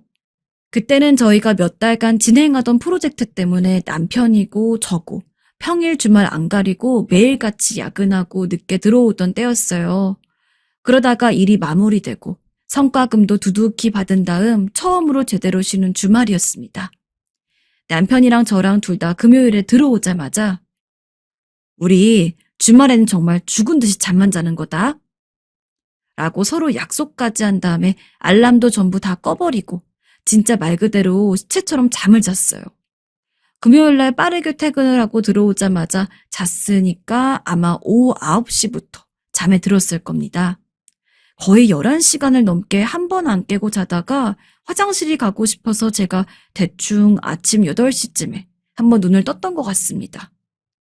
너무 오래 자서 퉁퉁 부어가지고 앞이 제대로 보이지도 않는 눈을 하고선 어찌저찌 벽을 더듬더듬거리며 화장실 불을 켜고 문을 열었는데 순간 저 기절할 뻔했어요. 시어머니가 화장실에 너부러진 채로 쓰러져 계신 거였습니다. 그냥 그러고 계신 거기만 하면 말도 안 해요. 시어머니 몸이며 세면대며 화장실 바닥 타일이 온통 붉은색이었죠. 검붉은색이 사방에 가득한데 그 중간에서 미동도 안 한 채 쓰러져 있는 시어머니를 보니까 정말 그때까지도 꾸벅꾸벅 몰려오던 잠이 순식간에 확 깨더라고요. 여보! 여보! 얼른 일어나봐. 어머님이 쓰러졌는데 여보! 뭐? 아이, 무슨 일? 아, 엄마! 남편도 저처럼 죽은 듯이 잠을 자고 있었는데 급하게 자고 있는 남편까지 깨워선 화장실로 데려갔습니다. 남편은 비몽사몽인 상태로 무슨 일이냐면서 저를 따라서 걷다가 본인도 화장실 안 광경을 보고 화들짝 놀라더니 급하게 시어머니를 업고선 차에 태우고 응급실로 향했죠. 평소 같았으면 저희가 잠기가 밝은 편이어서 시어머니가 비밀번호 누르고 들어왔을 때 깼을 겁니다. 근데 저나 남편이나 너무 피곤했던 나머지 그 어느 때보다도 골아 떨어져 있었는데 하필 그때 시어머니가 이 지경까지 온 거였죠. 차를 타고 가면서도 손이 덜덜덜 떨렸습니다. 세상에 가는 동안 온갖 하늘의 신을 다 부른 것 같습니다. 아버님, 제발 저희 어머님 좀 살려주세요. 아버님, 제발요. 삶에 치이느라 바빠서 시아버지도 잠시 잊고 있었는데 정말 당장이라도 돌아가실 것 같은 시어머니 얼굴을 보고 있자니 너무도 자연스레 시아버지가 떠올랐습니다. 부디 하늘에 있는 시아버지가 시어머니를 지켜주길 바라면서 속으로 중얼중얼 계속해서 기도했던 것 같아요. 어찌저찌 응급실에 도착해서 시어머니를 눕혀두고 저와 남편은 당장이라도 쓰러질 것 같은 얼굴로 시어머니 곁을 지켰습니다. 그런 저희 옆에서 같이 심각한 얼굴로 시어머니를 이곳저곳 살펴보던 의사는 몇 번이고 고개를 갸웃거렸습니다. 그러더니 갑자기 묘한 표정을 지었죠. 이 환자분, 거기까지 말하고 끊더니 의사는 혹시 모르니까 검사를 조금 해보겠다면서 저희에겐 잠시 앉아서 기다리라고 했습니다. 저나 남편이나 정말 불안해가지고 혼났어요. 특히 저는 마지막에 봤던 의사의 묘한 표정이 계속 신경 쓰였죠. 보호자분, 잠시만 와보세요. 정말 천년 같은 시간을 기다린 후에 의사가 저희를 불렀습니다. 신발도 제대로 못 신은 채 헐레벌떡 의사에게 가니까 의사는 어쩐지 웃음을 참고 있는 듯한 얼굴이었어요. 그리고 사실상 돌아가시는 거나 다름없다고 생각했던 시어머니도 생각보다 멀쩡한 낯으로 깨 있었는데 얼굴이 시뻘건 상태로 저희 눈을 못 마주치더라고요. 이게 무슨 일인가 싶어서 어안이 벙벙하게 있는데 의사가 이야기를 했습니다. 이거 복분자 술입니다. 네? 남편과 저는 벙쪄서 아무 말도 하지 못했고 복분자 술이라는 단어가 나온 순간 시어머니는 정말 더 이상 얼굴이 빨개질 곳이 없을 정도로 새빨갛게 달아오른 상태로 병원 침대에 가만히 누워서 수액을 맞고 있었습니다. 전후 사정은 잘 모르겠지만 어머님께서 술을 드시다가 그걸 토하고 흘리신 것 같은데 보호자분께서 착각을 하신 것 같아요. 큰 병이 있다거나 하는 건 전혀 아니니까 걱정 아예 안 하셔도 됩니다. 오히려 지금 연세치고는 너무 쌩쌩하신데요? 그래도 나중에 더 나이 드시면 갑작스럽게 안 좋아질 수도 있으니까 술은 조금 자제하시는 게 좋을 것 같아요. 수액 다 맞으시면 간호사가 빼드릴 테니까 그때 돌아가시면 됩니다. 살아생전 이런 일은 처음이었습니다. 시어머니뿐만 아니라 저도 남편도 새빨개진 얼굴로 가만히 그 자리에 있었죠. 저희 병원에 들어올 때 시어머니 없고서 정말 무슨 드라마에나 나오는 사람들처럼 온갖 난리를 쳤는데 먼저 있던 주변 환자들이 괜히 힐끔힐끔 쳐다보는 것 같아서 저랑 남편은 애써 핸드폰을 보는 척하고 어머님은 이젠 아예 포기했는지 그냥 눈을 감고 자는 척을 하시는 것 같았습니다. 간호사가 수액팩을 떼주자마자 시어머니 벌떡 일어나시더니 얼른 가자꾸나 라며 저희보다도 빠르게 걸음을 옮겼어요. 남편 차를 타고서 일단 시어머니를 모셔다 드리기 위해서 시댁에 가는데 이제 슬슬 어머니가 건강하다는 확신도 들었고 긴장이 풀리니까 이 상황이 굉장히 웃음이 나더라고요. 저희야 그냥 착각을 하고 끝날 일이지만 시어머니는 이 복분자 사건의 당사자 아닙니까? 그걸 떠올리니까 뒷자리에 계시는 시어머니가 병원에서 빨간 얼굴로 아무 말도 못하고 있던 것이 자꾸 생각이 나서 웃음을 못 참겠더라고요. 근데 차마 시어머니 계신 곳에서 예의 없이 대놓고 웃을 수가 없어서 저나 남편이나 콧구멍을 벌렁벌렁 거리면서 간신히 참았습니다. 그리고 시어머니를 모셔다 드리고 집에 들어가자마자 저희 둘이서 정말 배꼽을 잡고 웃었어요. 진짜 우리 엄마지만 정말 대단하다 대단해.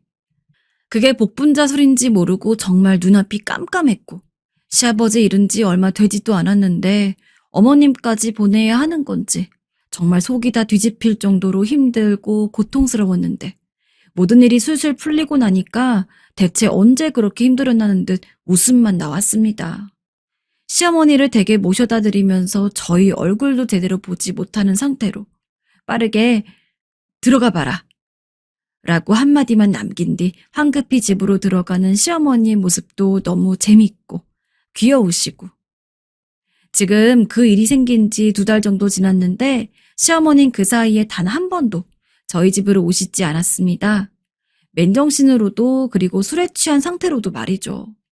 남편한테 대충 들어보니까 시어머니가 그때 이후로 느끼신 게 있는지 아예 술이라고는 입에 대지도 않는 모양입니다. 하지만 그 마음은 당연히 이해하지만 그래도 저랑 남편은 이제 정말 괜찮은데.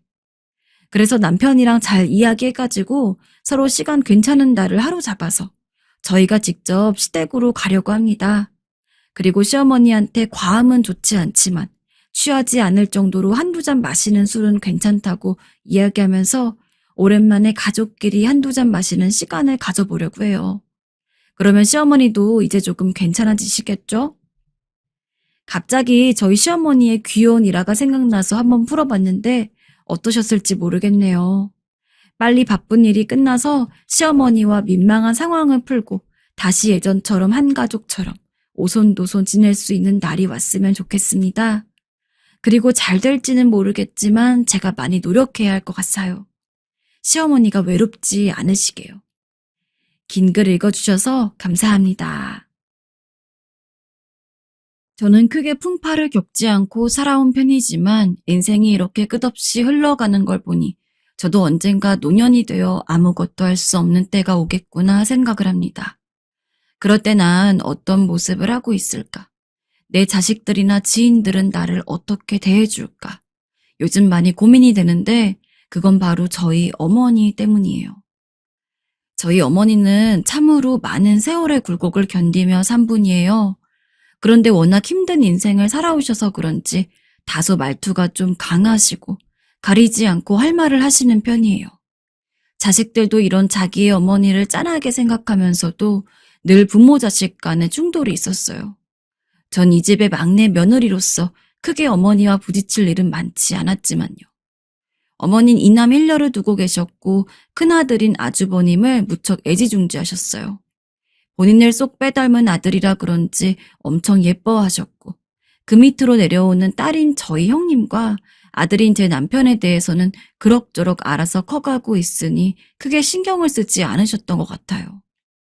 당시 저희 어머니가 무척 고생을 많이 하셨던 건 돌아가신 아버님의 술 때문이라고 들었어요. 매번 술만 드시면 집을 뒤집어 엎고 그렇게 어머니에게 모진 막말들을 하면서 물리적인 행동도 서슴지 않으셨다고 해요. 사실 이야기를 듣고 있자면 어머니의 삶도 참 기구해요. 어릴 때 친정 부모님이 모두 일찍 돌아가셨고 20대가 되자마자 빨리 가정을 갖고 싶다는 생각에 선을 봐서 아버님과 결혼하게 되신 것이었어요. 아주 작은 단칸방 하나에서 시작해서 3남매를 낳고 어머니는 그 집을 조금씩 늘려가면서 아주 작은 연립에서 빌라로 그리고 조그만 주택 한 동으로 땅을 사서 조금씩 늘려가면서 나름의 재산 증식을 해오셨어요.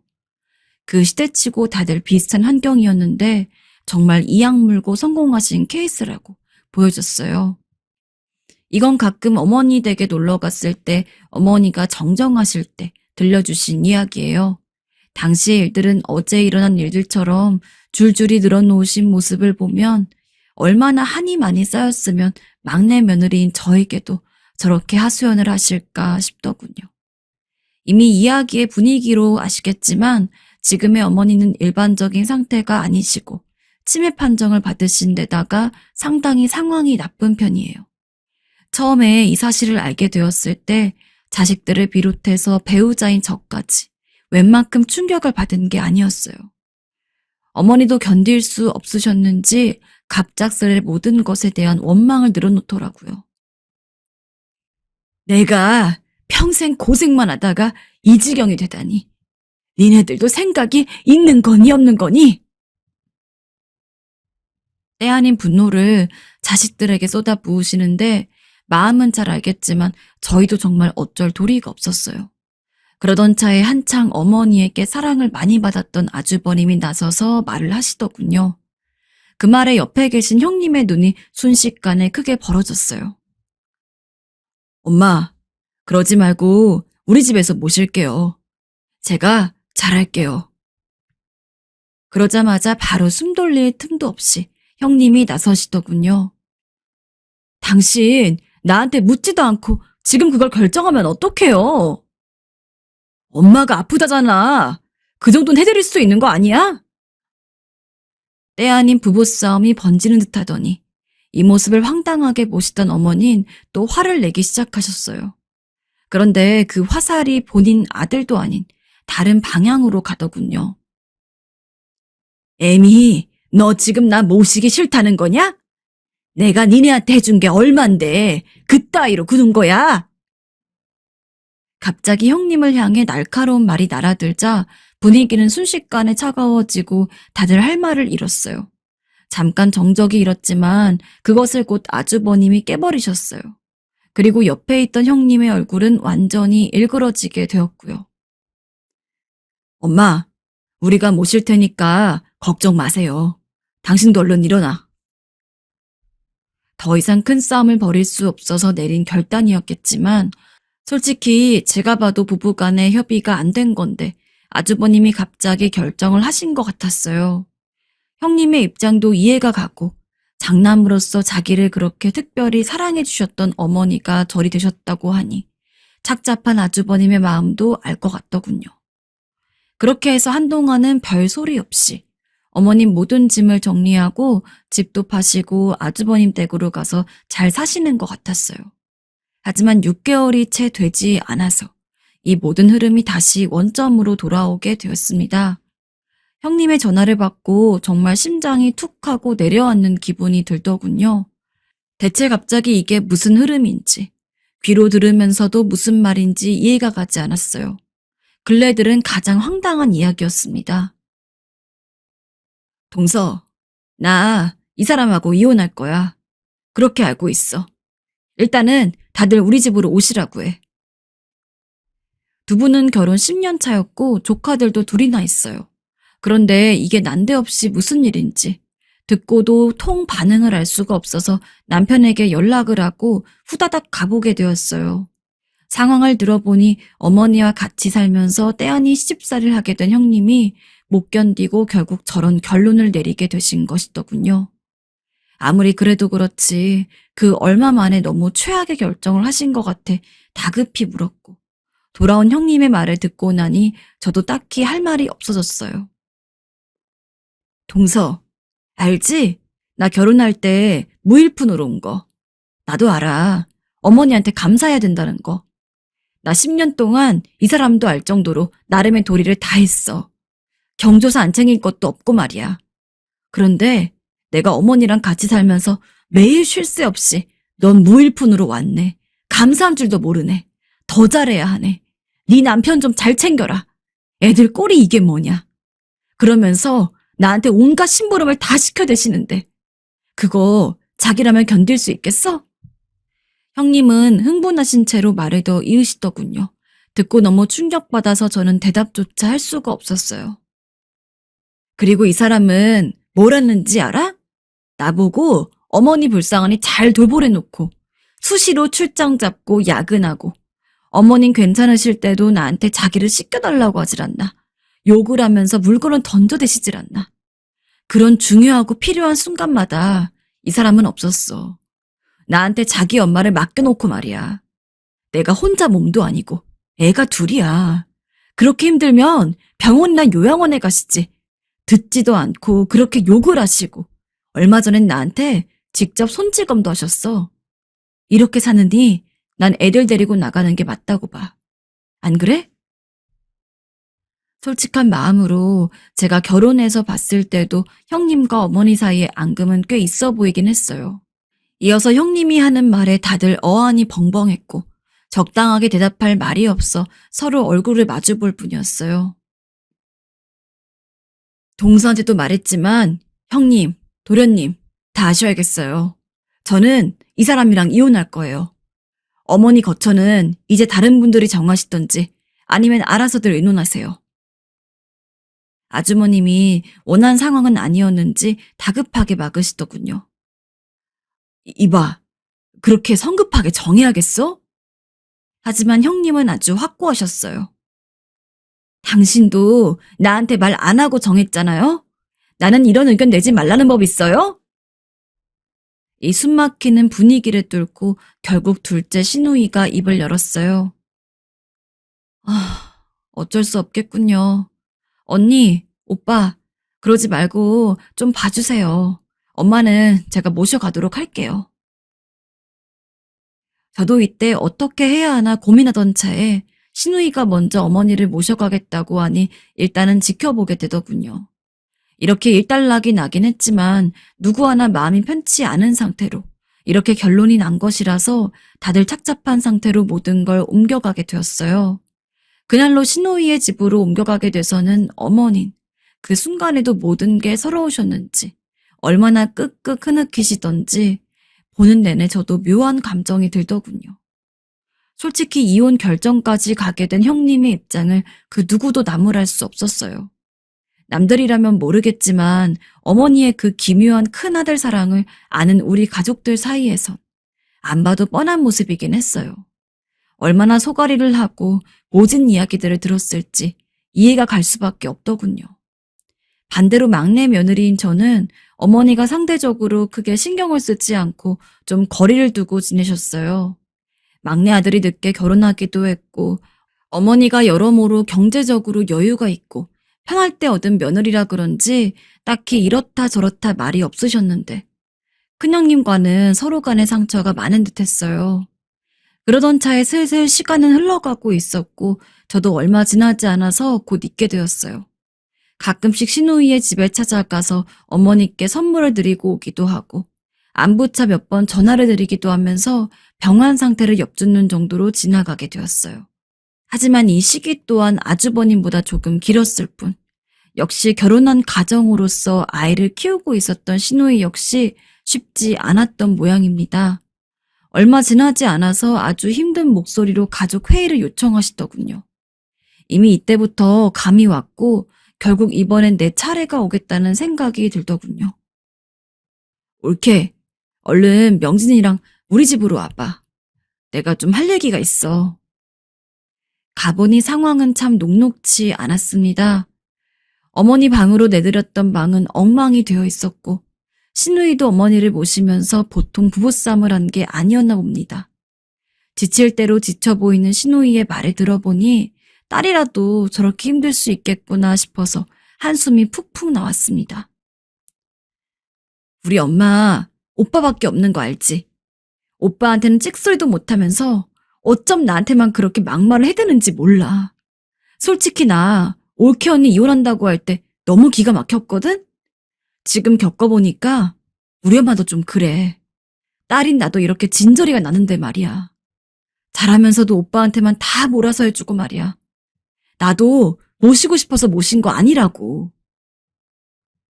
어쩌다가 상황이 이렇게 오게 된 건지 들어보니 어머님 내내 있으면서 그렇게 불평을 해댔고 평소에도 사이가 좋지 않았던 딸에게 자꾸 원망 섞인 소리를 하시고 짜증을 내기 일쑤였나 봐요.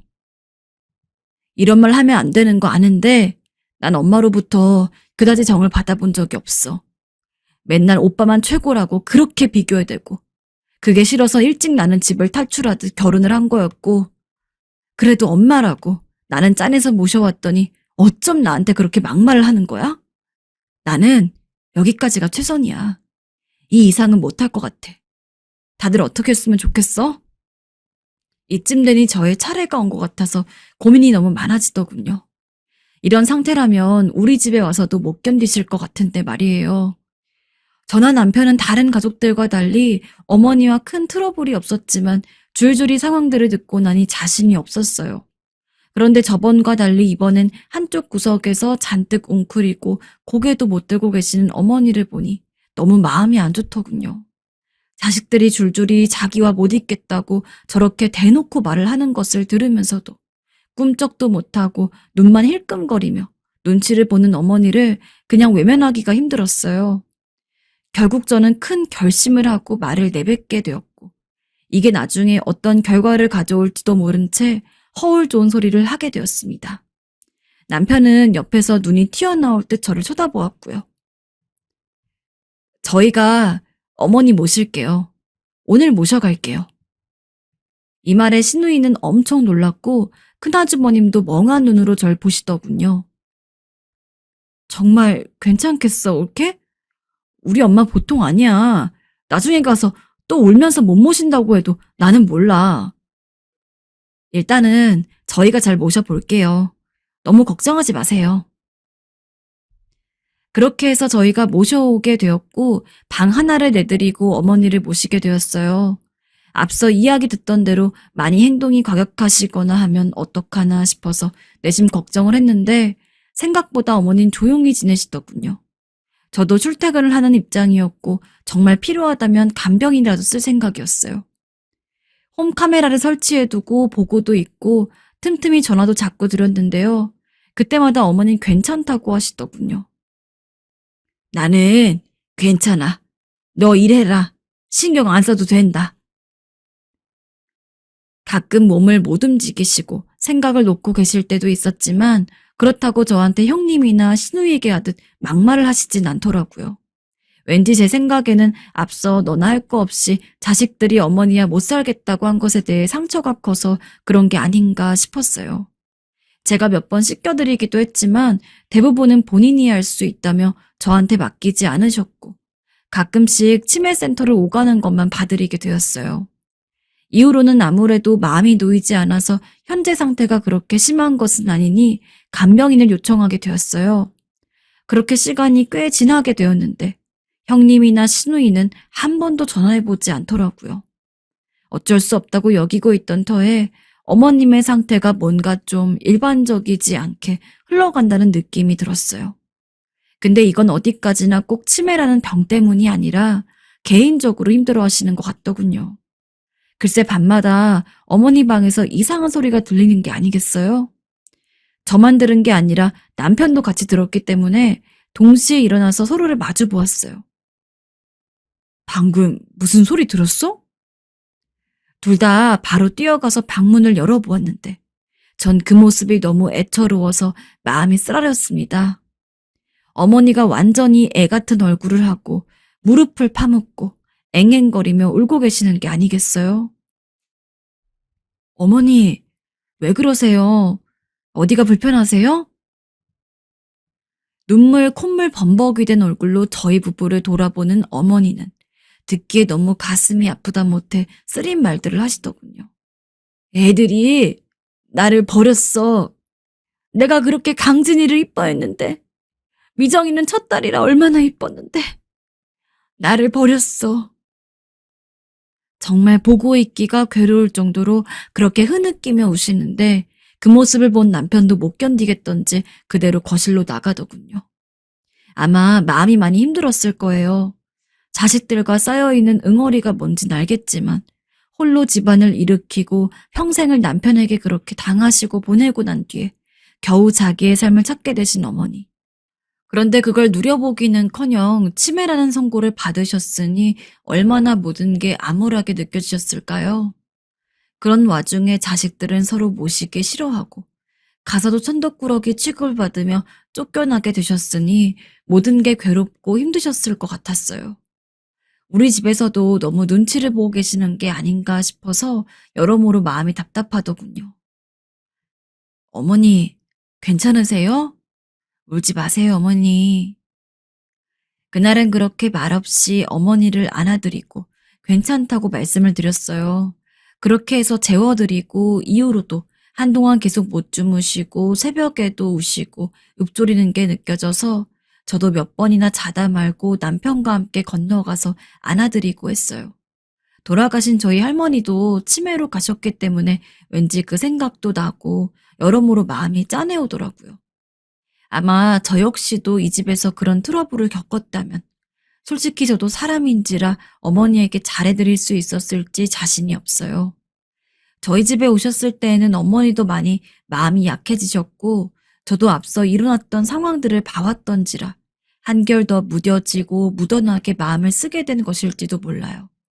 그렇게 함께 시간을 보내고 있던 중 저 역시 무척 당황스러운 일을 만나게 되었어요. 여지껏 한 번도 겪어본 적이 없던 일이라서 어쩌면 더 그렇게 황망하게 느꼈는지 모릅니다. 매번 아무렇지 않게 병치레 한번 안 하고 건강하게 제 옆에서 늘 있어주던 친정엄마가 큰 병을 선고받으신 것이었어요. 동시에 이런 일들을 갑자기 겪게 되다 보니 도저히 진정이 되지 않았고 저는 매번 울면서 엄마를 모시고 병원에 뛰어다니느라 정신이 없었어요.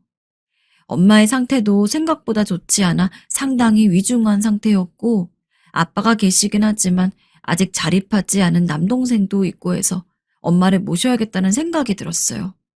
제가 옆에서 지켜보면서 하나하나 다 시중을 들어야 조금은 마음이 편하겠더라고요. 그러던 차에 동시에 한 집에 어머니와 엄마를 같이 모실 순 없는 상황이 되었고 저도 무척 고민이 되었어요. 당장 위독한 상태로 툭 하면 병원을 오가야 하는 엄마이다 보니 얼마나 머리가 아팠는지 모릅니다. 그러던 차에 남편이 말을 꺼내더군요. 유진아, 우리 엄마 이제 요양원에 보내드릴까? 뭐? 갑자기 그게 무슨 말이야? 장모님 많이 힘드시잖아.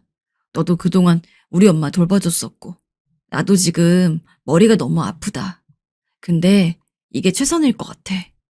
허나 아무리 그래도 어머니가 그렇게 여기저기 떠돌아다니면서 슬퍼하시는 걸 우리가 봐왔는데 쉽게 요양원에 보내드릴 수가 없겠더라고요.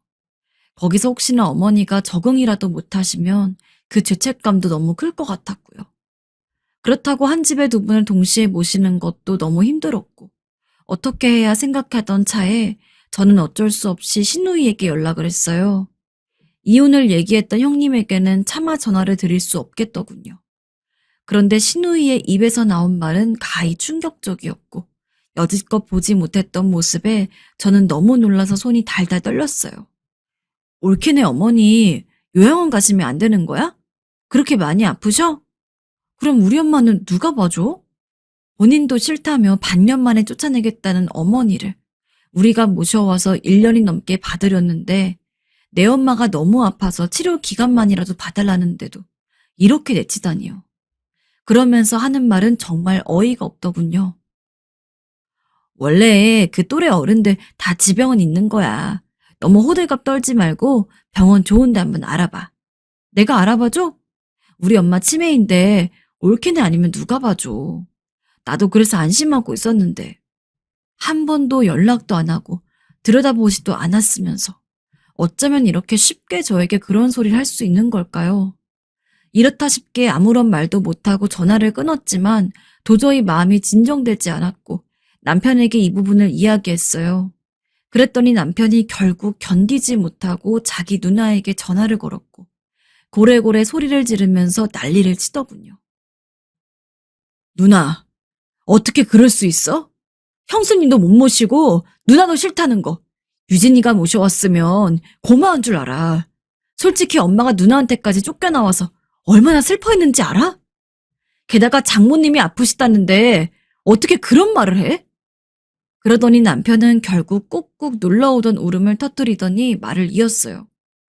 누나도 형도 싫다고 하면 나도 이젠 어쩔 수 없어. 그냥 엄마 요양원에 보내드릴 수밖에 없어. 남편도 제가 옆에서 어머니를 어떻게 같이 신경 써왔는지 알고 있었고 두루두루 상처를 입은 어머니를 어떻게 해서건 모시고 싶었을 거예요. 그러나 사정이 이렇게 되었으니 자기 엄마가 소중한 만큼 우리 엄마의 지병도 위험하니 어쩔 수 없이 피눈물 삼키며 결정하는 걸 수밖에 없었을 것이고요. 시누이의 반응을 보니 더더욱 시누이에게 보낼 순 없었고 저도 결국은 남편의 결정을 따라 요양원으로 보내드릴 수밖에 없게 되었어요. 그리고 간병인 분께 물어서 요양원을 하나 알아보게 되었고 어머니가 그간 지내셨던 것들을 정리하여 그쪽으로 모셔드리게 되었습니다. 큰아주버님과 형님께도 말씀을 드렸더니 답변도 없으셨고 시누이는 그 막상 보내는 날까지도 연락이 없고 주소 한번 묻지 않더라고요. 그래도 저는 요양원 사진과 주소를 함께 문자로 보내드렸고 환경사진까지 다 찍어서 보내드렸어요. 언제건 찾아뵙고 싶을 때 우리에게 연락하기 번거로울 수 있으니 본인들이 편하게 찾아가실 수 있도록 말입니다. 그때 요양원으로 향하는 게 어머니에게 이런저런 사정을 미리 말씀드렸더니 그저 어머님 괜찮다고만 하실 뿐이었어요. 그 말을 듣고 있는데 얼마나 눈물이 나는지 괴로워서 어머니께 말에도 걸 수가 없었어요. 어머니, 정말 죄송해요. 저희가 끝까지 모시고 싶었는데. 괜찮다. 우리 막내가 고생 많이 했겠구나. 사돈께 내가 미안하지. 내가 아파서. 그렇게 보내드리고 와서 전 엄마의 항암 치료를 돌봐드리나 시간이 어떻게 가는지 몰랐고, 그럼에도 중간중간 요양원에 계신 어머니 또한 그냥 둘 수 없었어요. 남편과 주에 한 번씩은 꼭 들렀고 어버이날에도 들렀습니다. 요양원에 물어보니 역시나 큰아주버님과 시누이는 다녀간 적이 한 번도 없고 찾아온 건 보호자로 등록되어 있는 저희밖에 없었더군요. 요양원으로 모신 지 3개월이 넘었음에도 불구하고 한 번도 들려보지 않다니. 형님은 그렇다 치고 자식인 아주버님과 시누이는 솔직히 정말 너무하다는 생각이 들었어요. 저는 갈 때마다 가는 길에 어머니가 즐겨 드시던 과자와 빵, 그리고 카네이션을 샀고, 어머니께서 집에서 지내실 때의 사진들도 출력하고 손편지도 써서 가져갔어요. 이때 어머니가 하신 말씀은 어머니 입장에서는 그렇게 하실 수밖에 없는 말씀이셨지만, 전 얼마나 서글프게 들렸는지 모릅니다. 우리 막내 며느리가 내 새끼들보다 낫구나. 고맙다. 고마워. 내가 너한테 뭐 하나 잘해준 것도 없는데. 그래도 시어머니라고. 아니에요, 어머님. 며느리로서 제가 당연히 해드려야 하죠. 그런 말씀 마시고 얼른 이 빵 좀 드셔보세요. 어머니가 한 말에 일부러 서글서글하게 웃으며 답했지만 가슴은 참으로 아팠습니다. 어머니께서 얼마나 속으로 자식들을 그리워하실 줄 알고 있기 때문이었죠. 그래서 한 번은 연락을 드리기도 했어요. 근데 큰아주머님마저 저기 미안한데 내가 일이 좀 바쁘네. 바쁘다고 전해줘 어머니한테. 그래도 너네가 잘 돌봐준다니까 다행이다. 라는 말이 날아오더라고요. 참 기가 막혔죠.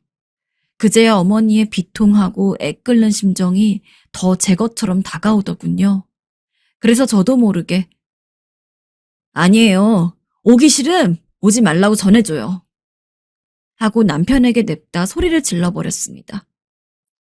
어머니의 몸 상태는 빠르게 악화되기 시작했어요. 마음이 아프셔서 그런 건지 그게 몸에 영향이라도 끼친 건지. 어머닌 제 남편도 알아보지 못하시고 그저 눈만 껌뻑껌뻑하며 침대 위에 누워 계셨습니다. 저희가 오면 황급히 반겨주셨던 어머니였는데 그저 모든 걸 놓아버린 사람처럼 눈을 감고 계시더라고요. 그 모습이 너무 슬프게 느껴져 그만 뛰쳐나와 남편과 함께 엉엉 울고 말았습니다. 어머님 그 뒤로 몇 달을 힘겹게 보내시다가 그만 조용히 눈을 감으셨습니다. 장례식장에서 어머님이 그토록 아꼈던 큰아들, 아주버님은 별 표정이 없으셨어요. 오히려 진정으로 어머니의 죽음을 슬퍼한 건 저와 남편뿐이었죠. 그런데 어머니의 죽음 이후로 이런 생각이 듭니다. 한평생 자식만 바라보고 살아오셨던 어머니와 자식들의 관계란 서로 어느 정도까지는 노력을 했을 것이고 어떤 부분에선 최선이었던 것도 있을 거예요. 그럼에도 불구하고 끝은 이렇게 무겁고 결국 부모인 어머니가 모든 걸 다 감당하고 저렇게 쓸쓸히 가시는 모습을 보니 인생사란 참 무엇인지 모르겠습니다. 전 아직 자식이 없으니 나중에 저도 이런 복잡한 관계에 대해 이해하게 될까요? 부모 자식 사이와 노년이라는 단어의 사이는 저마다 메울 수 없는 어떤 큰 틈이 있는 것 같습니다.